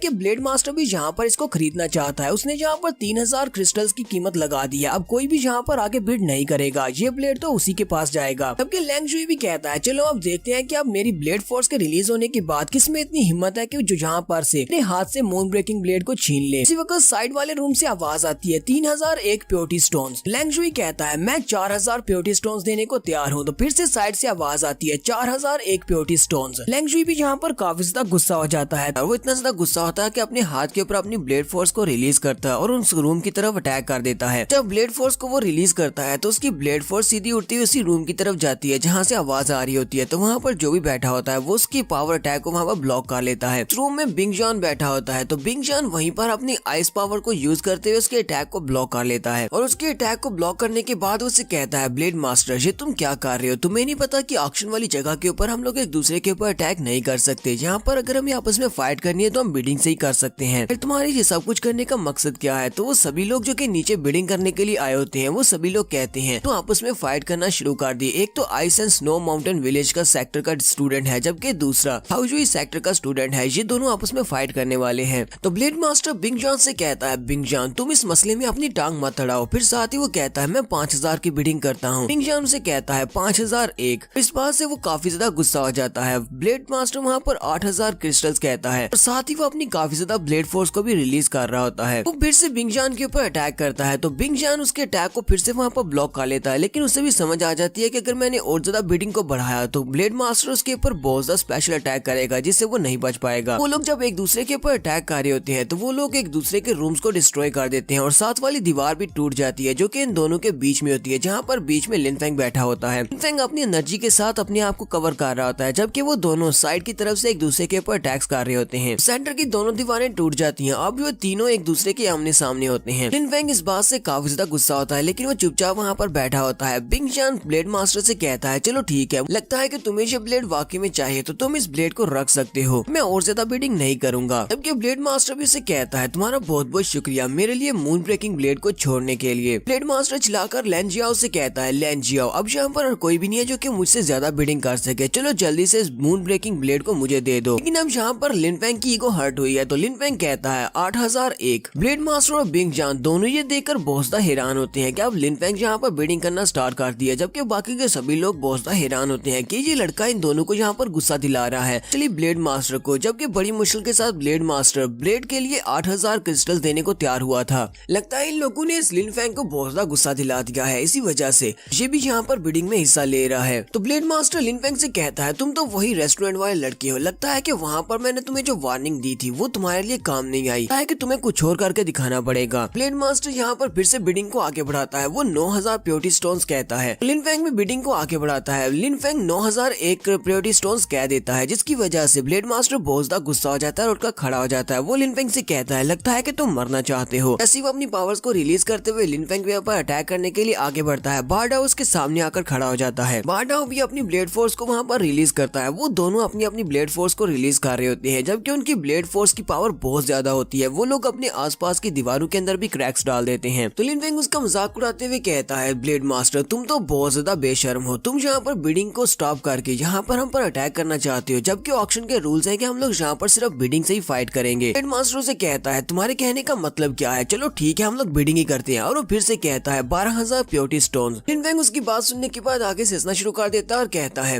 इस सेक्टर का ब्लेड मास्टर तो वाकई में बहुत ज्यादा अमीर है, तुम्हारे पास तो बहुत सारे क्रिस्टल्स हैं जो तुम एक ब्लेड को 12000 क्रिस्टल्स में खरीद रहे हो। चलो ठीक है ये वाला स्पिरिचुअल वेपन मेरे लिए तो बहुत ज्यादा एक्सपेंसिव है, मैं इतने ज्यादा क्रिस्टल्स नहीं दे सकता, तुम इसको रख सकते हो। तब ब्लेड मास्टर बहुत ज्यादा गुस्सा होता है और कहता है इसने ये सब कुछ जानबूझकर किया है ताकि इसकी कीमत बहुत ज्यादा बढ़ जाए और मुझे ये बहुत ज्यादा महंगा पड़े। क्योंकि बाकी के सभी लोग भी काफी ज्यादा हैरान होते हैं और अंदर से काफी ज्यादा खुश भी होते हैं। लिन फेंग ने जानबूझकर ब्लेड मास्टर को यहाँ पर गुस्सा दिलाया और वो जानबूझकर यहाँ पर बिडिंग को राइज कर रहा था ताकि ये ब्लेड इसको बहुत ज्यादा महंगा पड़े। लेकिन अब ऑक्शन के बाद का शो देखने लायक होगा क्योंकि बाद में ये लिन फेंग को मारने के लिए जरूर आगे बढ़ेगा। यहीं पर बिंग जॉन साइड पर खड़ा ये सब कुछ देख रहा होता है। वो सोच रहा होता है अगर लिन फेंग और लैंग जुई यहाँ पर आपस में फाइट करेंगे तो शो देखने में बहुत ज्यादा मजा आएगा। वो लिन फेंग से कहता है ब्रदर तुमने बिल्कुल ठीक कहा, जो इस सेक्टर के स्टूडेंट्स के पास तो बहुत सारे पैसे हैं। जबकि लिन फेंग उसकी तरफ देखता है और उसे कहता है तुम्हें किसने कह दिया कि मैं तुम्हारा ब्रदर हूँ। हाउजुई सेक्टर और ice and snow mountain village के लोग सभी लोग एक जैसे हैं, तुम सभी लोग बहुत ज्यादा बेशर्म हो। तुम सभी लोग हमेशा शैडोज में रहकर काम करना पसंद करते हो क्योंकि तुम सभी लोग बहुत बड़े बेशर्म हो। अगर सामने आकर ये सब कुछ करोगे तो तुम्हारे पास इतनी हिम्मत और इतनी ताकत भी नहीं है। सुनने वाले और भी ज्यादा हैरान हो जाते हैं और कहते हैं ये लड़का लिन फेंग, इसने तो ice and snow mountain village के लड़के को भी नहीं छोड़ा। तो यहाँ पर दोनों बड़े सेक्टर्स के दोनों नंबर 1 डिसाइपल्स के साथ पंगा ले रहा है। लगता है कि ये लड़का लिन फेंग बहुत बड़ी मुश्किल में पड़ने वाला है। बिंग जान भी जल्दी से अपनी पावर्स को रिलीज करता है, जबकि दूसरी तरफ से ब्लेड मास्टर ने तो पहले से अपनी ब्लेड फोर्स को रिलीज किया हुआ है। वो बिंग जान से कहता है, बिंग जान अब क्या हुआ, थोड़ी देर पहले तो तुम मेरे ऊपर हंस रहे थे, तुम चाहते हो कि मैं जहाँ पर लिन फेंग के साथ भिड़ जाऊं, लेकिन ऐसा नहीं होने वाला। बिंग जान को जब लगता है कि लिन फेंग उसकी साइड नहीं लेने वाला, तो वो हाउ जुई से कहता है, ब्रदर लैंग जुई, तो ना हम दोनों यहाँ पर आपस में हाथ मिला ले और सबसे पहले लिन फेंग से निपटे। जबकि फेंग जुई से कहता है, तुम्हें किसने कह दिया कि मैं तुम्हारा ब्रदर हूँ, तुम्हारा ice and snow mountain village ये बहुत ज्यादा बेशर्म लोगों से भरा हुआ है, तुम सभी लोग बहुत ज्यादा डरपोक हो, हाउ जुई सेक्टर के लोग तुम्हारे ब्रदर नहीं हो सकते। बिंग जान इस बात से और भी ज्यादा गुस्सा होता है कि दोनों तरफ से उसकी बहुत ज्यादा इंसल्ट हो गई है। लैंग जिया उन सभी से कहती है, जेंटलमैन प्लीज जहाँ पर अपनी अपनी सीट के ऊपर आराम से बैठ जाए, अभी ऑक्शन जारी है, सभी लोग अपने मसले को ऑक्शन हॉल से बाहर जाकर निपटा सकते हैं, तो फिलहाल के लिए बैठ जाएं। लिन फेंग लैंग जियाओ से कहता है, ये तो इन दोनों के ऊपर डिपेंड करता है, मैं तो पहले से अपने आराम के साथ कुर्सी के ऊपर बैठा हुआ हूँ। वो दोनों भी उसकी बात सुनने के बाद वापस से अपनी चेयर के ऊपर बैठ जाते हैं। तो लैंग जियाओ उन सभी से कहती है, तो हम लोग अपनी नेक्स्ट आइटम को लेकर आने वाले हैं। Moon breaking blade how Jui sector के लैंग जुई ने 12,000 प्योरिटी स्टोन्स में खरीद लिया है। लैंग जियाओ उनसे कहती है, तो ऑक्शन में अब हमारी नेक्स्ट आइटम लाने की बारी है। तो हमारी नेक्स्ट आइटम एक कॉल्ड्रॉन है, जो कि आज से हजारों साल पुरानी है, इसके ऊपर 9 ड्रैगन्स की शेप बनी हुई है, इसको 9 ड्रैगन कॉल्ड्रॉन भी कहा जाता है। लगता है कि इस कॉल्ड्रॉन को हजारों साल पहले बहुत सारी पिल्स बनाने के लिए इस्तेमाल किया जाता रहा है। एक्सपर्ट्स ने इस कॉल्ड्रॉन को अच्छी तरह से चेक किया है और उनके मुताबिक इस कॉल्ड्रॉन के कुछ पार्ट्स मिसिंग है, जिसकी वजह से इसे आपको यहाँ पर सस्ते में बेच देंगे। हम यहाँ पर अभी तक इसके लेवल को जांच नहीं पाए, लेकिन हमारे एक्सपर्ट्स कहते हैं कि इसके पार्ट्स मिसिंग नहीं होते तो ये एक जान लेवल का मीडियम ग्रेड का कॉल्ड्रॉन होता, जिसके अंदर आप लोग मीडियम ग्रेड की जान लेवल की पिल्स बना सकते हैं। लोग वहाँ पर उस कॉल्ड्रॉन को लाकर रख देते हैं। लैंग जियाओ उनसे कहती हूँ, उम्मीद करती हूँ कि आप हमारे ड्रीम पवेलियन के एक्सपर्ट्स के ऊपर भरोसा करेंगे। उन्होंने कहा है कि कुछ पार्ट्स मिसिंग है, लेकिन ये अभी भी काफी ज्यादा काम का है। सभी लोग अभी भी इसको यूज करते हुए पिल्स बना सकते हैं। अगर आप इसमें जान लेवल की पिल्स नहीं तो सोल लेवल की पिल्स तो बना सकते हैं, कि अगर इसके पार्ट्स पूरे होते तो हम इसे बहुत ज्यादा महंगा बेचते। तो हम लोग यहाँ पर इसकी बिडिंग स्टार्ट करेंगे कि बिडिंग 1000 प्योरिटी स्टोन से स्टार्ट होगी। सभी लोग बातें करना शुरू कर देते हैं और कहते हैं, एक टूटे हुए कॉल्ड्रॉन के लिए जिसके पार्ट्स भी मिसिंग है, उसके लिए 1000 प्योरिटी स्टोन यहाँ पर कौन देगा। ये चीज तो देखने में बहुत ज्यादा बेकार लगती है। हमें पिल्स बनाना तो आती नहीं है, तो फिर हम लोग इस कॉल्ड्रॉन को क्या करेंगे। इस कॉल्ड्रॉन को तो अटैक के लिए भी यूज नहीं किया जा सकता, तो इस टूटे हुए कॉल्ड्रॉन को कोई भी नहीं खरीदेगा। तो वहाँ पर एक मास्टर होता है, वो कहता है, ठीक है मैं इसके लिए 1000 प्योरिटी स्टोन्स देने को तैयार हूँ, ये कॉल्ड्रॉन मुझे चाहिए। सभी लोग कहते हैं, ये तो एल्डर कियान भाई है, ये तो पिल्स बनाने के एक्सपर्ट है, लगता है कि इन्हें ये वाला कॉल्ड्रॉन चाहिए। सभी लोग कहते हैं, अब जबकि इस बूढ़े मास्टर को ये कॉल्ड्रॉन चाहिए, तो ये कॉल्ड्रॉन इसको दे दो, क्योंकि ये हमारे तो किसी भी काम का नहीं है। जबकि हमारा लिन फेंग उस कॉल्ड्रॉन की तरफ देखकर कहता है, ये वाला कॉल्ड्रॉन तो काफी अच्छा दिखाई देता है, ये किसी काम का ना भी हुआ तो ये कम से कम एक एंटीक पीस तो है ही, मैं इसको खरीदना चाहूंगा। फेंग कहता है, मैं इस कॉल्ड्रॉन के लिए 2000 प्योरिटी स्टोन्स देने को तैयार हूँ। जबकि साथ ही लिन फेंग कहता है, मेरे पास उस जुन लेवल के कल्टीवेटर की मेमोरीज हैं, और उसकी मेमोरीज के मुताबिक हमारी इस दुनिया में टोटल 10 कॉल्ड्रॉन है, जिनको सेलेस्टियल कॉल्ड्रॉन कहा जाता है, और सभी के ऊपर ड्रैगन्स बने हुए हैं। इस कॉल्ड्रॉन के ऊपर 9 ड्रैगन्स हैं, तो इसका मतलब ये 10 में से 9th रैंकिंग पर है। वाकई में ये वही ओरिजिनल चीज है, तो चाहे इसके पार्ट्स मिसिंग भी है, फिर भी ये काफी ज्यादा काम की चीज है, क्योंकि ये एक सेलेस्टियल वेपन है। मास्टर कियाओ हमारे लिन फेंग की तरफ देखते हैं और उसे कहते हैं, अब जबकि इस नौजवान लड़के को ये वाला कॉल्ड्रॉन चाहिए, ठीक है तुम इस कॉल्ड्रॉन को ले सकते हो, मैं और ज्यादा बिडिंग को नहीं बढ़ाऊंगा, तुम इसे 2000 प्योरिटी स्टोन्स में खरीद सकते हो। कि बिंग जान लिन फेंग का मजाक उड़ाते हुए कहता है, ये लड़का तो बेवकूफ है, एक टूटे हुए कॉल्ड्रॉन के बदले में यहाँ पर 2000 प्योरिटी स्टोन्स दे रहा है। जियाओ कहती है, अब जबकि यहाँ पर और कोई भी बिडिंग को आगे नहीं बढ़ा रहा, तो हम लोग इस कॉल्ड्रॉन को यहाँ पर मिस्टर लिन फेंग को देने वाले हैं, और ये कॉल्ड्रॉन मिस्टर लिन फेंग का हो गया। फिर लैंग जियाओ उनसे कहती है, तो हमारी ऑक्शन में आज की आखिरी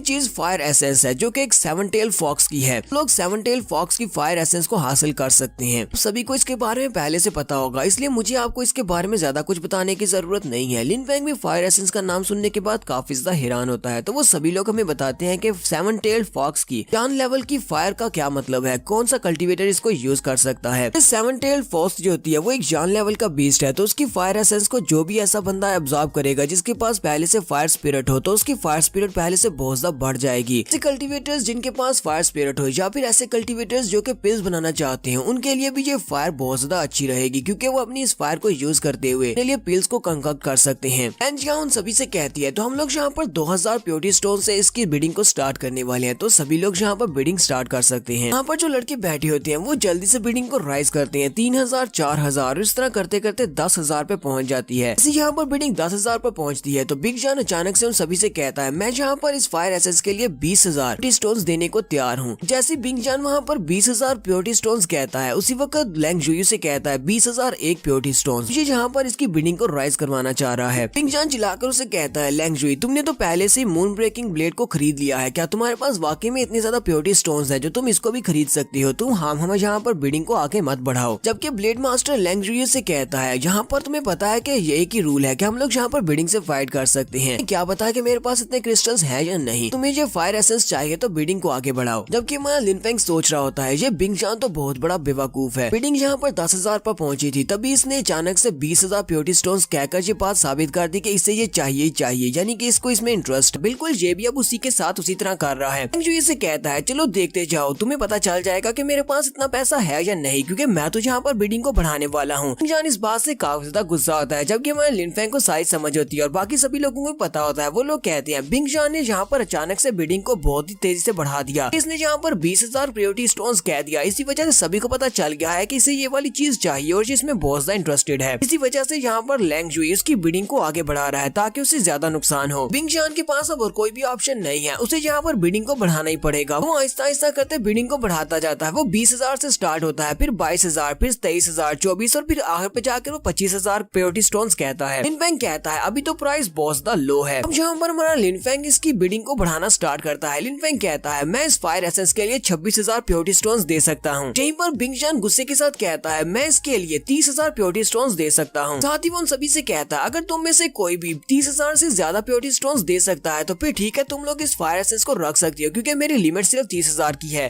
से कहता है ठीक है ब्रदर, तुम 30,000 प्योरिटी स्टोन्स में इसको रख सकते हो क्योंकि मेरे पास इतने प्योरिटी स्टोन्स नहीं है। जबकि लिन फेंग भी उसे कहता है हाँ मेरे पास भी इतने नहीं है, ठीक है ये चीज तुम्हारी हुई। जबकि हमारा लिन फेंग सोच रहा होता है जबकि बिग जॉन ने यहाँ पर खुद ही कह दिया है उसके पास 30,000 से ज्यादा प्योरिटी स्टोन्स नहीं है, तो फिर मेरा यहाँ पर और ज्यादा बिडिंग को बढ़ाने का कोई भी फायदा नहीं है क्योंकि इसमें जरा भी मजा नहीं आएगा। लैंजिया उन सभी से कहती है तो मैं यहाँ पर मास्टर बिग जॉन को बहुत ज्यादा बधाई देती हूँ कि उन्होंने 30,000 प्योरिटी स्टोन्स के बदले में सेवन टेल फॉक्स की फायर एसेंस को खरीद लिया है, ये चीज इनकी हुई। साथ ही वो उन सभी लोगों से कहती है तो ये हमारी ऑक्शन का एंड है, ये हमारी लास्ट आइटम थी, तो आप सभी लोगों ने जिनने भी यहाँ पर ऑक्शन में चीजों को खरीदा है सभी लोग बैक स्टेज के ऊपर आ सकते हैं और अपनी चीजों को आकर ले सकते हैं। नेक्स्ट सीन बैक स्टेज का दिखाया जाता है। बैक स्टेज के ऊपर हमारा लिन फेंग अपने कॉल्ड्रॉन को लेने के लिए जाता है तो लैंजिया उसके कॉल्ड्रॉन के पास ही खड़ी होती है। लिन फेंग जैसे वहाँ पर पहुंचता है लैंजिया उसे कहती है सर आपको इस कॉल्ड्रॉन के प्योरिटी स्टोन्स हमें देने की जरूरत नहीं है क्योंकि कल हम आपकी चीजों को यहाँ पर ऑक्शन करने वाले हैं। आपकी चीजों को जब ऑक्शन करेंगे तो उन्हीं में से हम लोग आपके प्योरिटी स्टोन्स को काट लेंगे, इसलिए आप इस कॉल्ड्रॉन को यहाँ से ऐसे लेकर जा सकते हैं। लिन फेंग उसे कहता है चलो ठीक है। फिर साथ ही लिन फेंग उस कॉल्ड्रॉन के ऊपर हाथ लगाता है और कहता है मुझे यहाँ पर इस कॉल्ड्रॉन के अंदर से बहुत ही प्योर की पावर महसूस हो रही है। इसके ऊपर क्योंकि 9 ड्रैगन्स की शेप बनी हुई है इसलिए मुझे लगता है कि वाकई में ये सेलेस्टियल वेपन है। तो लिन फेंग उस कॉल्ड्रॉन को अपनी रिंग के अंदर रख लेता है। तो लैंजिया उसे कहता है अब ठीक है, अब मैं यहाँ से जा रहा हूँ, बाकी सब कुछ तो मोदी संभाल लेना। लैंजिया उसे कहती है ठीक है सर, मैं बाकी सब कुछ संभाल लूंगी। लेकिन साथ ही लैंजिया उसे कहती है सर क्या मैं आपका नाम जान सकती हूँ? लिन फेंग उसे अपना नाम बताता है। वो उसे कहता है मेरा नाम लिन फेंग है। लिन फेंग उसे अपना नाम बताने के बाद वहाँ से चला जाता है। उसी वक्त लैंजिया अपने एक बंदे से कहती है जाओ जाकर इसका पीछा करो, मैं चाहती हूँ कि तुम इसके बारे में पता करो कि ये बंदा कौन है और कहाँ से आया है। कि उसी वक्त उसकी मैडम पीछे से निकल कर आती है और उसे कहती है तुम्हें इस लड़के के बारे में कुछ भी इन्फॉर्मेशन हासिल करने की जरूरत नहीं है क्योंकि मैं इस लड़के को जानती हूँ। लैंजिया उसे कहती है मैडम क्या वाकई में इसको जानती है? क्या आप इसके बारे में क्या जानती है कि ये कौन है? तो मैडम उसे कहती है क्या तुमने 1 साल पहले सुना था कि डॉनरेन सिटी में किसी ने आग लगा दी थी जब वहाँ पर मोजू कंट्री के लोगों ने अटैक किया था? ये वही लड़का है जिसने वहाँ पर आग लगाई थी और मोजू कंट्री के बहुत सारे सोल्जर्स को मार दिया था, हमारे जूजू कंट्री को जीत दिलाई। इंपीरियल सिटी में इसका नाम है, ये बहुत ज्यादा फेमस है और उसके बाद जनरल ल्यू कैंग ने इसे अपनी जगह के ऊपर कमांडर बना दिया। सिर्फ इतना ही नहीं, ये अकेला मोजू कंट्री में गया और वहाँ से सेकंड प्रिंसेस को बचाकर ले आया। ये लड़का इंपीरियल सिटी में बहुत ज्यादा फेमस है तो फिर मैं इसके बारे में कैसे नहीं जानूंगी? लैंजिया कहती है ये लड़का तो वाकई में बहुत ज्यादा पावरफुल लगता है, इसकी उम्र तो मेरी उम्र के बराबर ही होगी, यानी कि ये भी 16-17 साल का ही दिखाई देता है। इसकी स्ट्रेंथ इतनी ज्यादा है कि इसने इतने बड़े बड़े काम कर दिए हैं। तो लैंजिया की मास्टर से कहती है लिन फेंग पिछले काफी महीनों से अंडरग्राउंड था, उसको किसी ने भी नहीं देखा, उसने काफी ज्यादा लो प्रोफाइल रखी हुई थी। पिछले 6-7 महीनों से हमने उसके बारे में कुछ भी नहीं सुना। तब वो अचानक यहाँ पर सेलेस्टियल रिवर एरिया में चला आया है, कुछ ना कुछ तो बड़ा होने वाला है। लैंजिया से कहती है जियाओ जियाओ ये लड़का अभी तक सिंगल है, अगर तुम चाहो तो तुम इसको अपने चक्कर में फंसा सकती हो और इससे शादी कर सकती हो। लैंजिया से कहती है मैडम क्या आप यहाँ पर फिर से मेरा मजाक उड़ा रही हैं? मैं इस लड़के के साथ शादी क्यों करूंगी? तो मैडम जूनू से कहती हैं क्यों तुम्हें नहीं लगता इस तरह क्योंकि हीरोज तुम्हारे जैसी खूबसूरत लड़कियों के साथ ही शादी करते हैं क्योंकि तुम बहुत ज्यादा खूबसूरत हो और मुझे लगता है कि तुम दोनों का कपल बहुत ज्यादा अच्छा बनेगा। और साथ ही मैं तुम्हें एक मिशन देने वाली हूँ। मैं चाहती हूँ कि तुम उस लड़के को राजी करो ताकि वो हमारे ड्रीम पेविलियन को ज्वाइन करने के लिए तैयार हो जाए। तुम्हारा लिन फेंग अपने साथियों के साथ ड्रीम पेविलियन से बाहर की तरफ जा रहा होता है। चलते चलते वो वहीं पर रुककर मुस्कुराना शुरू कर देता है क्योंकि लिन फेंग को पता होता है कि कोई उसका पीछा कर रहा है। लिन फेंग वहीं पर रुकता है तो बिंग जान वहाँ पर उसके पीछे खड़ा होता है। बिंग जान उसे कहता है लिन फेंग, तो लिन फेंग तुम कहाँ पर जा रही हो? तुम्हें नहीं लगता कि तुम्हें यहाँ पर रुकना चाहिए क्योंकि हमारी बात अभी अधूरी है, अभी तो हमें तुम्हारे साथ कुछ बात करनी है। लिन फेंग उसे कहता है प्लीज मुझे माफ करना पर मुझे नहीं लगता कि मैं यहाँ पर तुम्हारे साथ बात कर सकता हूँ क्योंकि मैं यहाँ पर तुम्हें डिसअपॉइंट कर दूंगा, वजह से मैं यहाँ पर तुम्हारे साथ अपना टाइम वेस्ट नहीं करना चाहता। लिन फेंग जैसे आगे बढ़ने लगता है उसी वक्त फेंग जुई भी उसके सामने आकर खड़ा हो जाता है। तो ब्लेड मास्टर लैंग जुई लिन फेंग से कहता है तुम इतनी ज्यादा जल्दी में क्यों हो? मुझे भी तुम्हारे साथ बात करनी है। बिंग जान लैंग जुई को वहाँ पर देखते हुए उसे कहता है ब्लेड मास्टर क्योंकि अब तुम भी यहाँ पर हो, क्यों ना हम दोनों भाई मिलकर पहले लिन फेंग से मुकाबला कर लें। मैं जानता हूँ कि तुम मुझे पसंद नहीं करते हो, ना ही मैं तुम्हें पसंद करता हूँ, लेकिन हम लोग अपने डिफरेंसेस को साइड पर रखकर पहले लिन फेंग से निबट लेते हैं। ये बताओ कि तुम्हें मेरा ये आइडिया कैसा लगा? यहाँ पर लिन फेंग के साथ उसके दो और साथी भी हैं। हम दोनों मिलकर इनके ऊपर अटैक करते हैं और देखते हैं कि इनमें से पहले लिन फेंग को कौन मारेगा। फेंग जुई से कहता है चलो ठीक है हम लोग इनको मारते हैं। दोनों मिलकर इनके ऊपर अटैक करते हैं, लेकिन मुझे ये वाली लड़की चाहिए। वो मैंकिंग की बात कर रहा होता है। बिंग जान उसे कहता है ये लड़की तो देखने में काफी ज्यादा अच्छी और खूबसूरत है, ठीक है तुम इस लड़की को रख सकते हो, वैसे भी मुझे लड़की में कोई इंटरेस्ट नहीं है। तो इन दोनों ने यहाँ पर आपस में डिसाइड कर लिया कि ये लोग यहाँ पर क्या करने वाले हैं। जबकि वहाँ पर बाकी सभी लोग जो कि तमाशा देखने के लिए खड़े होते हैं वो लोग कहते हैं जरा इन दोनों को देखो तो सही, ये दोनों अपने अपने सेक्टर के अगर नंबर 1 डिसाइपल्स हैं तो इसका मतलब ये तो नहीं है कि यहाँ पर इंसानों के बारे में इस तरह बात करेंगे। ये लोग यहाँ पर लिन फेंग और उसकी टीम के बारे में किस तरह बातें कर रहे हैं और यहाँ पर इन्होंने लड़की को भी आपस में बांट लिया है। लगता है कि लिन फेंग को इन दोनों को यहाँ पर गुस्सा नहीं दिलाना चाहिए था। अब बेचारे लिन फेंग का क्या होगा, वो अपने साथियों को भी मरवा देगा। लिन फेंग काफी ज्यादा गुस्से में होता है। वो लैंग जुई से कहता है तुम्हें यहाँ पर मैंकिंग का नाम नहीं लेना चाहिए था, तो तुम्हें इसका बहुत ज्यादा पछतावा होने वाला है। अब लैंग जुई जल्दी से अपना ब्लेड निकालता है, अपनी ब्लेड फोर्स को रिलीज करते हुए सामने की तरफ एक स्लैश लगा देता है और कहता है चलो देखते हैं कि किसको यहाँ पर पछतावा होता है। दूसरी तरफ से बिंग जान भी अपनी आइस एनर्जी को रिलीज करता है और वो भी सामने की तरफ अपनी आइस एनर्जी को रिलीज करके हमारे लिन फेंग के ऊपर अटैक करता है। लिन फेंग क्योंकि उन दोनों के सेंटर में खड़ा होता है और वो दोनों उसके आसपास खड़े होते हैं और एक उसकी तरफ अटैक करते हैं। दोनों के अटैक्स जब रिलीज हो चुके होते हैं तो लिन फेंग उन दोनों के अटैक्स की तरफ देखता है। फिर साथ ही वो मैंकिंग हार्ड हाउस से कहता है तुम्हें परेशान होने की जरूरत नहीं है, इन दोनों को तो मैं अकेले ही संभाल लूंगा। और लिन फेंग वहीं पर सामने से आने वाली ब्लेड फोर्स के स्लैश को पीछे की तरफ हटकर अवॉइड करता है। लिन फेंग बड़ी स्पीड के साथ पीछे की तरफ हटता है। लिन फेंग वहाँ से पीछे की तरफ हट जाता है तो पीछे वाली साइड से बिंग जान की एनर्जी आ रही होती है जो कि आइस मार्शल स्पिरिट होती है। लैंग जुई क्योंकि बिंग जान से ज्यादा स्ट्रॉन्ग होता है तो उसकी जो एनर्जी वाली स्लैश होती है वो उसकी मार्शल एनर्जी को कट कर देती है और लिन फेंग बड़ी स्पीड के साथ वहाँ से साइड पर हट जाता है। जब हमारा लिन फेंग रास्ते से हट जाता है तो वो ब्लेड एनर्जी सीधी पीछे की तरफ जाती है और पीछे हमारा बिंग जान खड़ा होता है। ब्लेड एनर्जी सीधी जाकर बिंग जान की बॉडी के साथ टकराती है और बिंग जान की बॉडी को सेंटर से दो हिस्सों में काट देती है। बिंग जान बेचारा वहीं पर चिल्लाता रह जाता है और उसको बचाने के लिए कोई आगे भी नहीं बढ़ सकता। लैंग जुई की ब्लेड फोर्स बहुत ज्यादा पावरफुल होती है। यहाँ पर लैंग जुई की ब्लेड फोर्स की स्लैश की वजह से बिंग जान मर चुका है। बिंग जान के मरने के बाद लिन फेंग वहाँ पर सही सलामत खड़ा होता है जबकि बाकी के सभी लोग बहुत ज्यादा हैरान होते हैं और कहते हैं ये क्या हुआ, यहाँ पर तो बिंग जान मर गया। सभी लोग यही कह रहे होते हैं कि बिंग जान की बॉडी तो दो हिस्सों में कट गई और ये सब कुछ लैंग जुई ने अपनी ब्लेड फोर्स के साथ किया है। ब्लेड फोर्स तो काफी ज्यादा पावरफुल थी। जबकि वहाँ पर snow and ice mountain village के जो बाकी के स्टूडेंट्स होते हैं लैंग जुई से चिल्लाकर कहते हैं लैंग जुई तुमने क्या किया ब्लेड मास्टर, तुमने हमारे यंग मास्टर की जान ले ली, तुमने उसको मार डाला है। ब्लेड मास्टर चिल्लाकर उनसे कहता है क्या तुम सभी लोग बेवकूफ हो, क्या तुम्हें दिखाई नहीं देता कि मैंने लिन फेंग को मारने के लिए उसके ऊपर अटैक किया था। लिन फेंग रास्ते से हट गया जिसकी वजह से वो अटैक तुम्हारे मास्टर के ऊपर लगा। ये सब कुछ लिन फेंग की वजह से हुआ है। यहाँ पर तुम्हारे मास्टर की जान मैंने नहीं बल्कि लिन फेंग ने ली है। तुम लोगों ने देखा नहीं कि मेरी ब्लेड फोर्स के उसकी बॉडी के साथ टकराने से पहले भी उसके ऊपर किसी ने स्लैश लगाई थी। लिन फेंग ने वाकई में उसके ऊपर स्लैश लगाई थी। ब्लेड मास्टर उनसे कहता है मैं कभी भी बिंग जान को एक स्ट्राइक के साथ नहीं मार सकता था और साथ ही ब्लेड मास्टर खुद भी सोच रहा होता है ये लड़का लिन फेंग तो काफी ज्यादा स्ट्रॉन्ग है, इसने एक ही स्ट्राइक के साथ बिंग जान को मार दिया, वजह से वो मेरी ब्लेड फोर्स के स्लैश के सामने से हट नहीं पाया और मेरी ब्लेड फोर्स के साथ ही वो दो हिस्सों में कट गया। सभी लड़के लैंग जुई की सफाई सुनने के बाद लिन फेंग पर चिल्लाकर कहते हैं लिन फेंग तुम्हारी हिम्मत कैसी है हमारे यंग मास्टर बिंग जान की जान लेने की, तुमने जहाँ पर हमारे मास्टर को मारा हम तुम्हें नहीं छोड़ेंगे। सभी लोग लिन फेंग को कोस रहे होते हैं तो लिन फेंग कहता है क्या तुम्हें लगता है कि मैंने उसके ऊपर सरप्राइज अटैक करके उसकी जान ली है? तुम सभी लोग तो अंधे हो या फिर तुम लोग बेवकूफ हो और वैसे भी तुम्हारे मास्टर बिंग जान के मरने के बाद सभी लोगों को यहाँ पर जिंदा रहने का कोई हक नहीं है क्योंकि तुम अपने मास्टर को प्रोटेक्ट नहीं कर सके। साथ ही हमारा लिन फेंग वहीं पर खड़े खड़े अपनी स्नेक मार्शल स्पिरिट को रिलीज करता है। जब वो स्नेक मार्शल स्पिरिट को रिलीज करता है तो वो सारे के सारे स्नेक्स जो कि एनर्जी से बने होते हैं और पॉइजन से बने बने होते हैं वो आगे बढ़ते हैं और सारे लड़के एक ही जगह पर इकट्ठे हो जाते हैं। लिन फेंग की स्नेक मास्टर स्पिरिट उन सभी को घेर लेती है और उनकी बॉडी के ऊपर लिपट जाती है क्योंकि वो पॉइजन है जो कि किसी भी चीज को मेल्ट कर सकता है। तो उन सभी लड़कों की बॉडीज वहीं पर मेल्ट हो जाती है, उनकी हड्डियां भी नहीं बचती। देखने वाले बॉसदा हैरान होते हैं और कहते हैं कि मास्टर स्पिरिट तो बॉसदा अजीब और बॉसदा पावरफुल है, इसने यहाँ पर उन लड़कों की हड्डियां भी नहीं छोड़ी, वो तो यहीं पर कम्प्लीटली मेल्ट हो गए हैं। ये लड़का लिन फेंग तो बॉसदा पावरफुल और बहुत ज्यादा जालिम है। आखिर इस लड़के ने यहाँ पर जो किस किस्म की मास्टर स्पिरिट को रिलीज किया है तो बिल्कुल एक मॉन्स्टरस मास्टर स्पिरिट है। फिर वो लैंग जुई से कहता है, लैंग जुई क्या तुम भी इसी तरह के हो? क्या तुम भी सिर्फ एरोगेंट हो? तुम्हारे पास जितनी लो क्वालिटी की स्ट्रेंथ है, क्या इतनी स्ट्रेंथ के साथ तुम्हें लगता है कि तुम यहाँ पर मुझे मार सकते हो? क्या वाकई में तुम्हें लगता है कि जितनी थोड़ी बहुत स्ट्रेंथ तुम्हारे पास है, इतनी थोड़ी बहुत स्ट्रेंथ के साथ तुम यहाँ पर हर किसी को बुली कर सकते हो? शायद तुम्हें इस बारे में जरा भी अंदाजा नहीं है कि इस दुनिया में बहुत सारे ऐसे कल्टिवेटर्स हैं जो कि तुमसे भी ज्यादा स्ट्रॉन्ग हो सकते हैं। तुम तो सिर्फ पानी में बैठे हुए एक मेंढक की तरह हो। लैंग जुई सोच रहा होता है कि ये लिन फेंग तो काफी ज्यादा स्ट्रॉन्ग है, मुझे यहाँ पर बहुत ज्यादा एहतियात करना पड़ेगी। मेरी सिर्फ एक गलती और ये लिन फेंग यहाँ पर बिंग जॉन की तरह मुझे भी मार डालेगा। तो लिन फेंग लैंग जुई से कहता है, तुम्हें लगता है कि तुम एक ब्लेड मास्टर हो? हमने वहाँ पर तुम्हारे बारे में बात क्या कर दी? वहाँ पर रेस्टोरेंट ने तुमने हमारे पर अटैक किया था और हमें धमकी दी थी। और हिम्मत कैसे हुई मेरे सामने अपने आप को ब्लेड मास्टर कहने की? क्या वाकई में तुम्हें लगता है कि तुम एक ब्लेड को यूज करने के लायक भी हो? लिन फेंग जल्दी से अपनी तलवार भी निकाल लेता है और अपनी की पावर को रिलीज करता है। तो वो सभी लोग बहुत ज्यादा हैरान हो जाते हैं जो कि आसपास खड़े होते हैं। वो लोग कहते हैं ये लड़का तो यहाँ पर ब्लेड फोर्स को यूज कर रहा है, हमें तो लगा था कि ये सिर्फ हाथों से फाइट करता है, लेकिन ये तो एक स्वर्ड कल्टिवेटर है। तो लैंग जुई भी जल्दी से अपने ब्लेड को सामने की तरफ करता है। तो लैंग जुई यहाँ पर अपने मून ब्रेकिंग ब्लेड को यूज कर रहा है जिसे उसने अभी भी ऑक्शन में खरीदा है। लिन फेंग से कहता है, मैं इस बात को समझ सकता हूँ कि मैंने तुम्हें कुछ ज्यादा ही अंडर एस्टिमेट कर दिया, तुम भी एक स्वर्ड कल्टिवेटर हो, लेकिन तुम्हारा लेवल मुझसे बहुत ज्यादा लो है। चाहे कितनी ही तलवारबाजी की प्रैक्टिस क्यों ना की हो, तुम मेरे लेवल तक नहीं पहुंच सकते, मेरे पास ब्लेड फोर्स की पावर है। सभी देखने वाले कहते हैं लैंग जुई यहाँ पर अपने नए ब्लेड को यूज करने वाला है। मून ब्रेकिंग ब्लेड को यूज करके वो लिन फेंग पर अटैक करेगा। ये तो एक सोल लेवल का वेपन है, यहाँ पर इस वेपन को यूज करेगा फिर तो लिन फेंग के बचने के चांसेस बहुत ज्यादा कम है। आखिर ये बंदा लिन फेंग कौन है? हमने इसके बारे में पहले क्यों नहीं सुना? लैंग जुई यहाँ पर लिन फेंग को अपने बारे में बताता है। वो लिन फेंग से कहता है, मैं लैंग जुई, मैंने 5 साल की उम्र में प्रैक्टिस करना स्टार्ट किया था, मैं तब से ब्लेड कल्टीवेशन कर रहा हूँ। हमारे हाउजुई सेक्टर में कोई भी ऐसे ब्लेड स्किल्स नहीं है जो कि बहुत ज्यादा पावरफुल हो। इसी वजह से मुझे अपने आप बहुत ज्यादा मेहनत करना पड़ी। मैंने बहुत ज्यादा मेहनत की और ब्लेड फोर्स को समझा, जिसके बाद से मैं एनर्जी अटैक्स करना सीख गया हूँ और मुझे पता है कि ब्लेड फोर्स को कैसे इनहेंस करना है। मैंने अपने ही बहुत सारे फेलो डिसाइपल्स को ब्लेड फोर्स को यूज करते हुए मात दी है। आज मुझे हाउजुई सेक्टर का ब्लेड मास्टर कहा जाता है और आज मैं इस जगह के ऊपर, इस मुकाम के ऊपर पहुंचा हूँ अपनी स्ट्रेंथ की वजह से। मैंने अपने आप एक स्किल को डेवलप किया है जिसका नाम लोनली शैडो है। आज तुम मेरे उसी लोनली शैडो मूव के हाथों से मरने वाले हो, ये तुम्हारे लिए बहुत बड़ी ऑनर की बात है। लिन फेंग उसे कहता है, लगता है कि तुम्हें ब्लेड्स के बारे में कुछ भी समझ नहीं है, तुम्हारा टैलेंट मेरे सामने एक जोकर से ज्यादा कुछ भी नहीं है। तुमने कहा कि तुम 5 साल की उम्र से ब्लेड फोर्स को मास्टर करने की कोशिश कर रहे हो और ब्लेड्स को यूज कर रहे हो। मैंने भी ब्लेड फोर्स को खुद ही हासिल किया, मैंने स्वर्ड फोर्स और स्वर्ड की पावर को हासिल किया, लेकिन मैं पिछले सिर्फ 1 साल से प्रैक्टिस कर रहा हूँ। इससे पहले मुझे ब्लेड्स के बारे में कुछ भी नहीं पता था। बाकी के सभी लोग ये बात सुनते ही बहुत ज्यादा हैरान होते हैं और कहते हैं, क्या ये लड़का लिन फेंग यहाँ पर सच कह रहा है? क्या इसे ब्लेड्स को यूज करते हुए सिर्फ 1 ही साल हुआ है, लेकिन 1 साल में यहाँ पर इतना ज्यादा स्ट्रॉन्ग कैसे हो सकता है? कितनी पावरफुल ब्लेड फोर्स को रिलीज कर सके? लैंग जुई अपने ब्लेड को घुमाते हुए ब्लेड फोर्स को रिलीज करता है। लिन फेंग से कहता है, तो मैं यहाँ पर जिस मूव को यूज करने वाला हूँ उसका नाम लोनली शैडो है, तो इस मूव के नाम को हमेशा याद रखना, इसी मूव के हाथ से तुम मरने वाले हो। तो वहाँ पर जबरदस्त ब्लेड फोर्स को रिलीज करते हुए लिन फेंग के ऊपर अटैक करता है, जबकि लिन फेंग भी अपनी ब्लेड एनर्जी को उसके साथ टकराता है। तो वहाँ पर एक जबरदस्त धमाका होता है, देखने वाले हैरान होते हैं और सामने की तरफ देख रहे होते हैं क्या वहाँ पर क्या होने वाला है।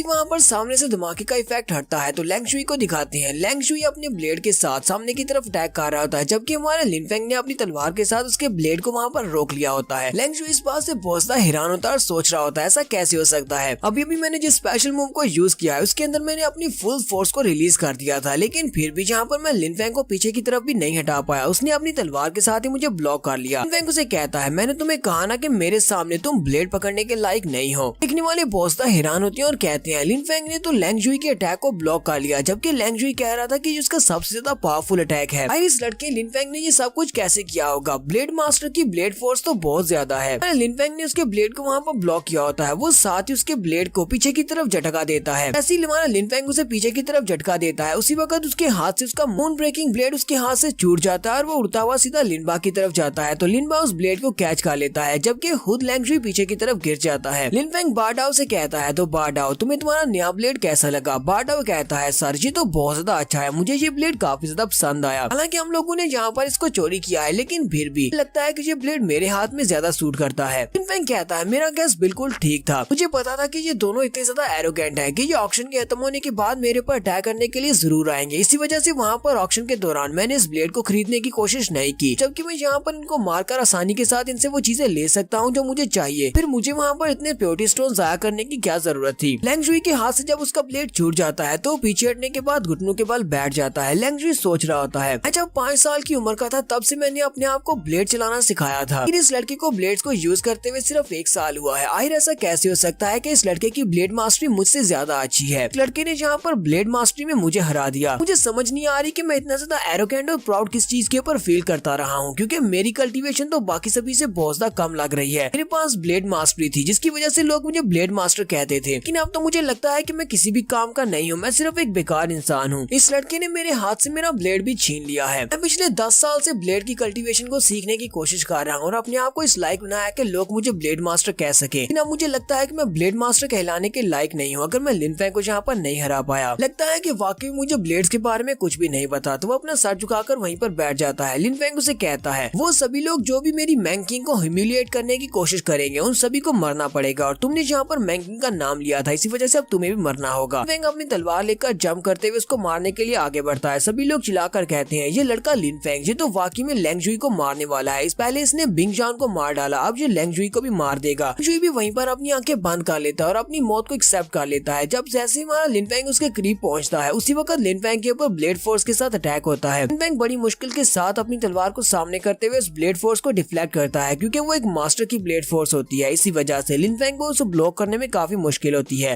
फेंग पीछे हटने के बाद सामने की तरफ देखता है। लैंग जुई के पास उसका मास्टर आकर खड़ा हो जाता है। वो लैंग जुई से कहता है किसी भी फाइट में जीतना और हारना तो लगा रहता है, ये हमारी किस्मत के ऊपर डिपेंड करता है, लेकिन तुम्हें यहाँ पर अपनी ब्लेड कल्टीवेशन को कम नहीं आंकना चाहिए और यहाँ पर तुम्हें उदास नहीं होना चाहिए। अभी तुम्हारे लिए पूरी जिंदगी पड़ी है। हमेशा कोई ना कोई कल्टीवेटर ऐसा होता है जो कि तुमसे ज्यादा स्ट्रॉन्ग होता है और आज तुम्हारा सामना तुमसे ज्यादा स्ट्रॉन्ग कल्टीवेटर के साथ हो गया है। मास्टर लैंग जुई को अपने साथ ले लेते हैं और उसे कहते हैं आज मैं इस लड़के लिन फेंग की यहाँ पर जान नहीं लूंगा, कि फ्यूचर में जब तुम ब्लेड कल्टीवेशन के नेक्स्ट लेवल पर पहुंचो तब तुम इस लड़के से खुद अपना बदला ले सको। मास्टर लैंग जुई को अपने साथ लेकर वहाँ से जा रहे होते हैं। वे लोग कहते हैं लगता है कि ये वाला कल्टीवेटर एक जान राम का एक्सपर्ट है। देखकर तो लगता है कि लैंग जुई का टीचर है जो कि यहाँ पर इसको बचाने के लिए आया है। तो लैंग जुई का टीचर जब उसे लेकर जा रहा होता है तो मैंग किंग अपनी आइस मास्टर स्पिरिट को रिलीज करते हुए पीछे से उनके ऊपर अटैक करती है। हमारी मैंग किंग का अटैक काफी ज्यादा पावरफुल होता है। वो अपनी आइस को कंट्रोल करते हुए नीचे से आइस का एक बड़ा सा वॉल बनाती है जो कि ऊपर की तरफ जाता है और उनके ऊपर अटैक करता है। हमारी मैंग किंग के आइस क्रिस्टल्स उन दोनों की बॉडीज के साथ हिट होती है। वहाँ पर उनका ब्लड तो निकलता है, लेकिन वो दोनों जल्दी से जंप करते हुए एक छत के ऊपर से जंप करते हैं और बड़ी स्पीड से वहाँ से भाग जाते हैं। ऊपर जो देखने वाले खड़े होते हैं वो सभी लोग कहते हैं लैंग जुई का टीचर तो बहुत ज्यादा फास्ट था, लेकिन वो भी यहाँ पर जख्मी होकर गया है। लिन फेंग के पास तो एक जान राम की एक्सपर्ट है, ये लड़की तो बहुत ज्यादा खतरनाक है। सभी लोग अब बातें कर रहे होते हैं कि आखिर यहाँ पर लैंग जुई को बचाने के लिए कौन आया था। ऐसा तो नहीं है कि ये उनके हाउसू सेक्टर का कोई बहुत ही पावरफुल कल्टीवेटर था अभी यहाँ पर ब्लेड फोर्स को यूज किया, इसका मतलब वो भी एक ब्लेड कल्टीवेटर है। हो सकता है वो लैंग जुई का टीचर हो। तो लिन फेंग भी कहता है इस बंदे ने जिसने मेरे पर ब्लेड फोर्स के साथ अटैक किया था इसकी ब्लेड फोर्स काफी ज्यादा स्ट्रॉन्ग है क्योंकि वो जान राम का एक्सपर्ट था। इस बंदे की एबिलिटीज और लैंग जुई की एबिलिटीज एक जैसी हैं। लगता है कि वो इसका टीचर था। जबकि हमारा लिन फेंग वहीं पर खड़े खड़े कहता है हाउ जुई सेक्टर के जीनियस लड़को, तुम सभी लोगों के लिए बहुत ज्यादा अच्छा रहेगा अगर दोबारा तुम लोग कभी मेरे रास्ते में ना आओ। तो लिन फेंग अपने दोस्तों से कहता है अब जबकि बिंग जान और उसके सारे साथी मर चुके हैं तो चलो इनकी बॉडीज को सर्च करते हैं और इनके पास क्या क्या कीमती है वो सब कुछ ले लेते हैं, क्योंकि इनकी डेड बॉडीज के साथ इन सारे रिसोर्सेज को यहाँ पर वेस्ट होने से बचाया जा सकता है। हम इन सारी रिसोर्सेज को ले लेते हैं। तो लिन फेंग सीधा जाकर बिंग जान की कटी हुई बॉडी के पास बैठ जाता है। लिन फेंग कहता है इसने वहाँ पर 7 टेल की सेलेस्टियल फायर को लिया था, लेकिन इसने जहाँ पर सामने उसको नहीं रखा हुआ, इसका मतलब इसके पास कोई ना कोई स्टोरेज स्पेस रिंग जरूर होगी। फेंग उसकी बॉडी को देखता है तो उसके पास उसे स्टोरेज रिंग मिलती है। लिन फेंग कहता है ये तो मुझे मिल गई, और वो अपनी उंगली के ऊपर बाइट करता है जिससे ब्लड निकलता है और वो उस रिंग के ऊपर अपने ब्लड को डालता है ताकि वो रिंग उसे अपना मास्टर मान ले। लिन फेंग उस रिंग के अंदर जानकर देख सकता है कि अंदर क्या है। तो वहाँ पर देखता है तो वहाँ पर बहुत सारा खजाना पड़ा होता है, बहुत सारे स्पेशल वेपन्स भी होते हैं। वहीं पर लिन फेंग को 7 टेल की फायर एसेंस भी दिखाई देती है। लिन फेंग कहता है तुझे तो वाकई में फायर एसेंस है, चलो ये भी मुझे मिल गई। इस लड़के ने जहाँ पर 30,000 प्योरिटी स्टोन्स को खर्च के इस फायर एसेंस को हासिल किया है, लेकिन अब ये फायर एसेंस मेरी है और वो भी बिल्कुल फ्री में। लिन फेंग कहता है तो इस बार की ऑक्शन में मुझे काफी ज्यादा फायदा हुआ है, मुझे फायर एसेंस मिल गई, इसके साथ साथ मुझे मून ब्रेकिंग ब्लेड मिला है। ना सिर्फ मून ब्रेकिंग ब्लेड, मुझे एक कॉल्ड्रॉन भी मिला है कि काफी ज्यादा एंशिएंट वेपन है। लगता है कि बहुत ही जल्दी मुझे जहाँ पर मेरी सारी जड़ी बूटियां भी मिल जाएंगी। एस्टियल रिवर के अंदर आने का फैसला मेरा बिल्कुल ठीक फैसला था, यहाँ पर से मुझे काफी कुछ हासिल होगा। मैंने सुना है कि जो कॉल्ट्रॉन मुझे मिला है ये एक सेलेस्टियल वेपन है, ये एक बहुत ही पावरफुल कॉल्ट्रॉन है जिससे हम लोग पिल्स बना सकते हैं। हालांकि ये वाला कॉल्ट्रॉन एक अच्छी शेप में नहीं है, कि ये एक ऑर्डिनरी ऑब्जेक्ट नहीं है। हो सकता है कि अभी भी इसके अंदर बहुत सारे सीक्रेट्स और मिस्ट्रीज छुपी हों। लिनफेंग कहता है लेकिन मैं इनकी मिस्ट्रीज के बारे में और ज्यादा नहीं जान सकता, क्योंकि वो 10 कॉल्ट्रॉन्स वो सारे एंशिएंट टाइम्स के हैं और उनके बारे में कोई भी ऐसी बुक नहीं है जिसके अंदर मुझे इनके बारे में इन्फॉर्मेशन मिल सके। ना ही मुझे इसके अंदर पिल्स बनाने का तरीका आता है, क्योंकि मुझे नहीं पता कि इस कॉल्ट्रॉन को यूज कैसे करना है। तो इस एपिसोड की शुरुआत में लिनफेंग रात के वक्त अपने रूम में बैठा होता है। लिनफेंग कल्टीवेट करने की स्टेज में अपने बिस्तर के ऊपर बैठा होता है। लिनफेंग वहीं पर बैठे बैठे उस जून लेवल के कल्टीवेटर वाले मास्टर की मेमोरीज को स्कैन करने की कोशिश कर रहा होता है। लिनफेंग कहता है इसकी मेमोरीज में जो कुछ भी है वो बहुत ज्यादा स्पेशल है, वो एक प्राइसलेस खजाने की तरह है। चाहे वो पिल्स को बनाने का तरीका हो या फिर कल्टीवेशन मेथड्स हो, वो सभी के सभी बहुत ज्यादा इनवैल्यूएबल है। लिनफेंग के दरवाजे के ऊपर नॉक होती है तो बाहर से आवाज आती है, मैं लैन जियाओ हूँ। लिनफेंग उसे कहता है लैन जियाओ तुम इस वक्त यहाँ पर क्या कर रही हो। लैन जियाओ अंदर आ जाती है। लिनफेंग उसकी तरफ देखकर सोच रहा होता है ये यहाँ पर आधी रात के वक्त मेरे रूम में क्या करने के लिए आई है, और ऊपर से जरा इसकी ड्रेसिंग तो देखो, इसने कपड़े किस तरह के पहने हुए हैं। लैन जियाओ अंदर आने के बाद लिनफेंग से कहती है मास्टर लिन क्या मैं अंदर आ सकती हूँ। उसे कहता है तुम तो पहले अंदर आ चुकी हो, अच्छा ठीक है आगे आ जाओ। लैन जियाओ लिनफेंग से कहती है प्लीज मास्टर लिन मुझे माफ करना, जो आधी रात के वक्त मैं तुम्हें यहाँ पर आकर परेशान कर रही हूँ। लिनफेंग उसे कहता है मिस लैन क्या तुम मुझे बताओगी कि आधी रात के वक्त मेरे रूम में आने का तुम्हारा मकसद क्या है, तुम क्या चाहती हो। लैन जियाओ सीधी पॉइंट की बात पे आती है और उसे कहती है तो क्या मैं रात के वक्त तुम्हारे रूम में नहीं आ सकती, क्या मुझे ये अलाउ नहीं है कि मैं तुम्हारे रूम में ना आ सकूं। लिनफेंग उसे कहता है मिस जियाओ तुम आधी रात के वक्त मेरे रूम में आई हो, मुझे नहीं लगता कि बात इतनी ज्यादा सिंपल है, और तुम्हें कुछ ना कुछ तो मुझसे चाहिए होगा तभी तुम इस वक्त यहाँ पर आई हो। अब के अंदर से लिनफेंग सोच रहा होता है आधी रात के वक्त ये यहाँ पर मुझसे मिलने के लिए आई है, मुझे लगता है कि इसका कोई ना कोई उल्टा मकसद जरूर हो सकता है। लैन जियाओ उसे कहती है मास्टर लिन आप एक बहुत ज्यादा यंग और हैंडसम लड़की हैं, जैसी खूबसूरत लड़की को देखकर आप इस तरह की बात कैसे कर सकती हैं कि मैं यहाँ पर आधी रात के वक्त क्या करने के लिए आई हूँ, लगता है कि आपको लड़कियों में इतनी ज्यादा इंटरेस्ट नहीं है। लिनफेंग उसे कहता है तो क्या तुम चाहती हो कि मुझे लड़कियों के अंदर इंटरेस्ट होनी चाहिए। यहाँ पर आगे के कुछ सीन्स को मैं स्किप करने वाला हूँ, तकरीबन हाफ चैप्टर बनता है जिसको मैं स्किप करूंगा। उसमें काफी सारे हैरम के सीन्स हैं, काफी सारी लंबी चौड़ी बातें हैं, तो इन सभी को मैं स्किप करने के बाद डायरेक्टली काम की बात पे आता हूँ, क्योंकि यहाँ पर लैन जियाओ से अपनी इल्यूजन्स के साथ उसके पास एक स्पेशल टेक्निक है जिसे 1000 इल्यूजन टेक्निक कहते हैं। वो अपनी इल्यूजन्स के साथ हमारे लिनफेंग को वहाँ पर सेड्यूस करने की कोशिश करती है, लेकिन लिनफेंग अपनी आंखों में अपनी डार्क मार्शल स्पिरिट को रिलीज करके उसकी इल्यूजन्स को देख लेता है। उसके बाद लैन जियाओ भी उसे कहती है हाँ तुम तो वाकई में काफी ज्यादा समझदार हो, तुमने अपनी मार्शल स्पिरिट के साथ यहाँ पर देख लिया कि मैं यहाँ पर तुम्हें एक इल्यूजन दिखा रही थी, तुम चाहते भी तब भी तुम यहाँ पर इस इल्यूजन के साथ कुछ भी नहीं कर सकते थे, बल्कि तुम मेरे जाल में फंस जाते, लेकिन तुम तो वाकई में बहुत बड़े जीनियस हो, तुमने यहाँ पर अपनी जीनियसनेस को यूज करते हुए अपने आप को मुझसे बचा लिया है। लिनफेंग उसे कहता है तो इस तरह उधर की बातें तो काफी सारी होगी, मुझे ये बताओ कि तुम इस वक्त मेरे रूम में करने के लिए क्या आई हो। जियाओ उसे कहती है मास्टर लिन चलो ठीक है मैं तुम्हें इस बारे में बताती हूँ कि मैं यहाँ पर क्या करने के लिए आई हूँ। असल में मैं चाहती हूँ कि तुम हमें ज्वाइन कर लो, तुम हमारे ड्रीम पवेलियन का हिस्सा बन जाओ। लिनफेंग भी उसकी बात सुनने के बाद काफी ज्यादा हैरान होता है। लिनफेंग उसे कहता है क्या तुम चाहती हो कि मैं ड्रीम पवेलियन को ज्वाइन करूँ, लेकिन मैं सिर्फ एक ऑक्शन हॉल को ज्वाइन करके क्या करूंगा। जियाओ उसे कहती है सर आपको सिर्फ लगता है कि ये एक ऑक्शन हॉल है, लेकिन ड्रीम पवेलियन एक पावरफुल फोर्स है, एक सेक्टर है, ये सिर्फ एक ऑक्शन हॉल नहीं है। लिनफेंग भी उसकी बात सुनने के बाद काफी ज्यादा हैरान होता है और सोच रहा होता है क्या वाकई में ऐसा हो सकता है कि ड्रीम पवेलियन एक बहुत ही पावरफुल फोर्स है और इसके पीछे बहुत ही पावरफुल लोग हैं, उन्होंने यहाँ पर एक ऑक्शन हॉल खोल रखा है, ये सिर्फ इनकी फ्रंट लाइन होगी। लिनफेंग उसकी बात सुनने के बाद कहता है सॉरी मुझे इस सब में कोई भी इंटरेस्ट नहीं है, मैं तुम्हारे ड्रीम पवेलियन का हिस्सा नहीं बनूंगा। लैन जियाओ उसे कहती है लेकिन मास्टर लिन मेरी बात अभी कंप्लीट नहीं हुई, मुझे तो अभी तुम्हें बहुत कुछ बताना है, तुमने अभी से इस ऑफर को रिफ्यूज कर दिया है। वो उसे कहती है अगर तुम हमें ज्वाइन करोगे तो तुम्हें यहाँ पर बहुत सारे बेनिफिट्स मिलेंगे, तुम्हें यहाँ पर इनफिनिट अमाउंट मिलेगी कल्टीवेशन रिसोर्सेज की, साथ ही तुम्हें बहुत ही पावरफुल मार्शल स्किल्स मिलेंगे और बहुत सारी एजिलिटी टेक्निक्स मिलेंगी। इन सारी चीजों को तुम जब तक चाहो जिस वक्त तक चाहो इस्तेमाल कर सकते हो। इसके साथ साथ अभी भी थोड़ी देर पहले मैंने तुम्हें यहाँ पर एक इल्यूजन दिखाई थी, वो इल्यूजन भी रियलिटी बन सकती है। लिनफेंग उसकी बात सुनने के बाद फिर से उसे कहता है मैंने तुम्हें कहा ना कि मुझे कोई भी इंटरेस्ट नहीं है, मुझे तुम्हारे ड्रीम पवेलियन को ज्वाइन नहीं करना। जियाओ उसकी बात सुनते ही बहुत ज्यादा चौंक जाती है और सोच रही होती है मुझे अब समझ नहीं आ रही कि इसने यहाँ पर किस बात के लिए मना किया है, क्या इसे इतने सारे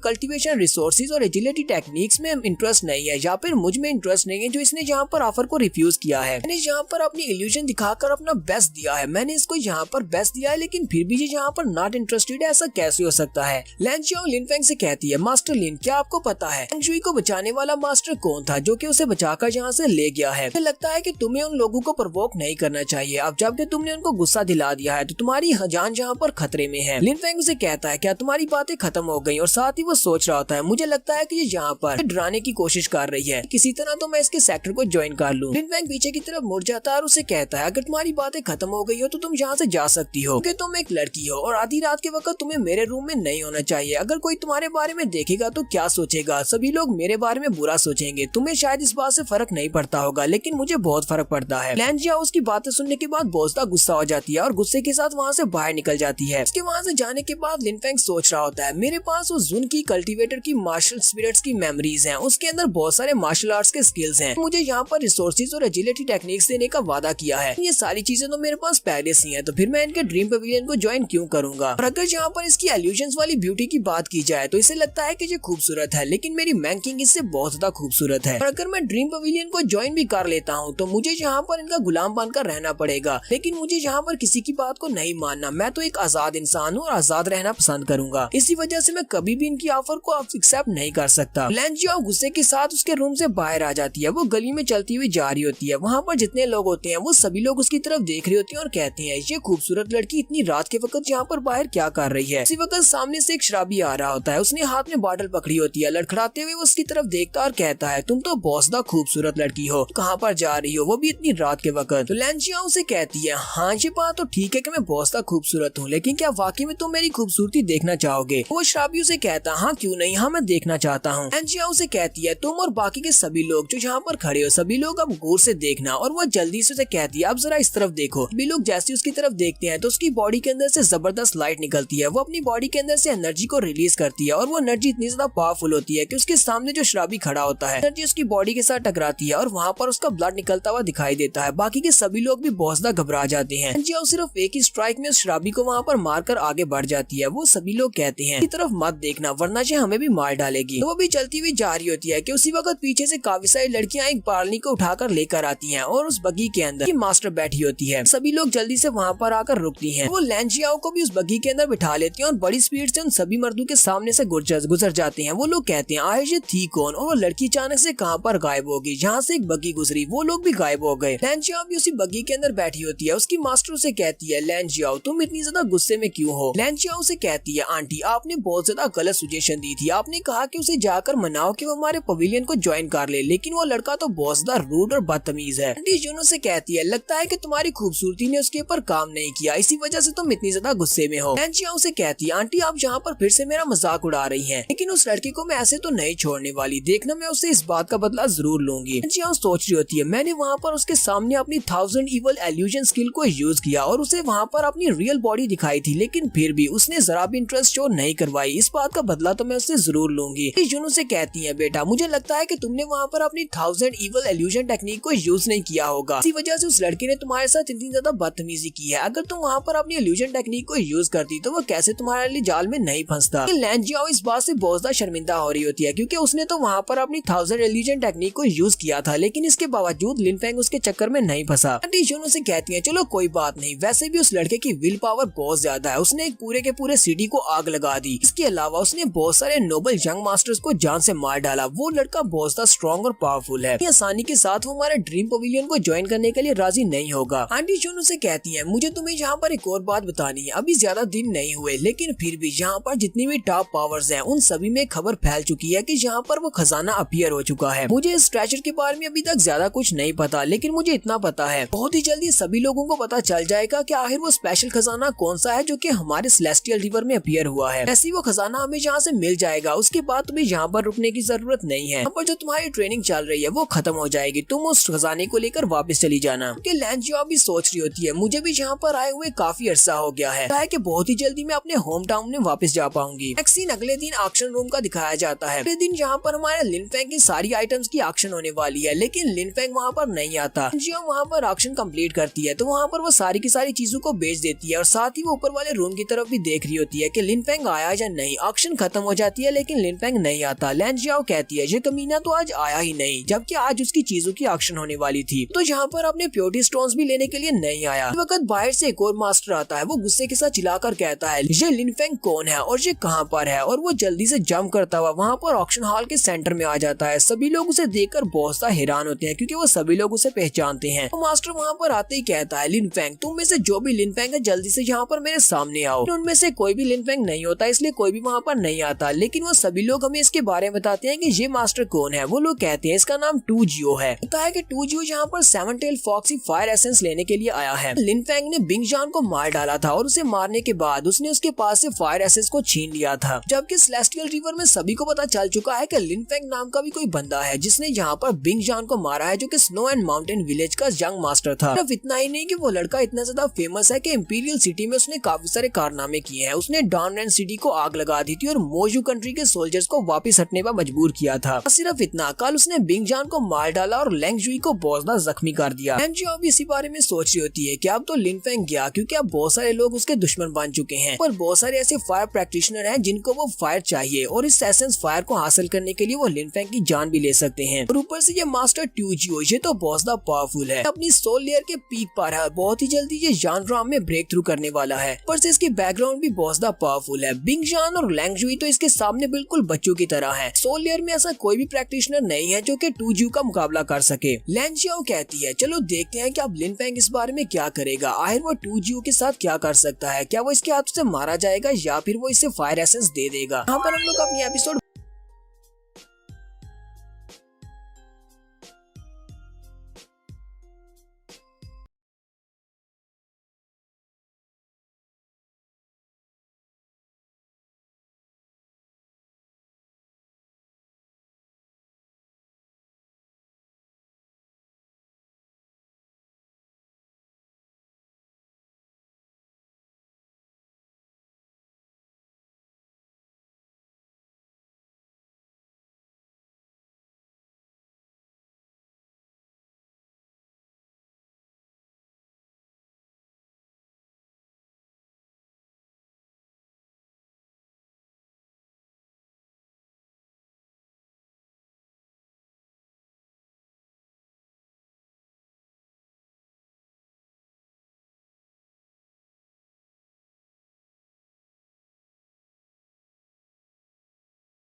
का एंड करेंगे। एपिसोड की एक्सप्लेनेशन अच्छी लगी हो तो कमेंट करके जरूर बताइएगा। चैनल को सब्सक्राइब कर दें, वीडियो को लाइक और शेयर कर दें। शुक्रिया।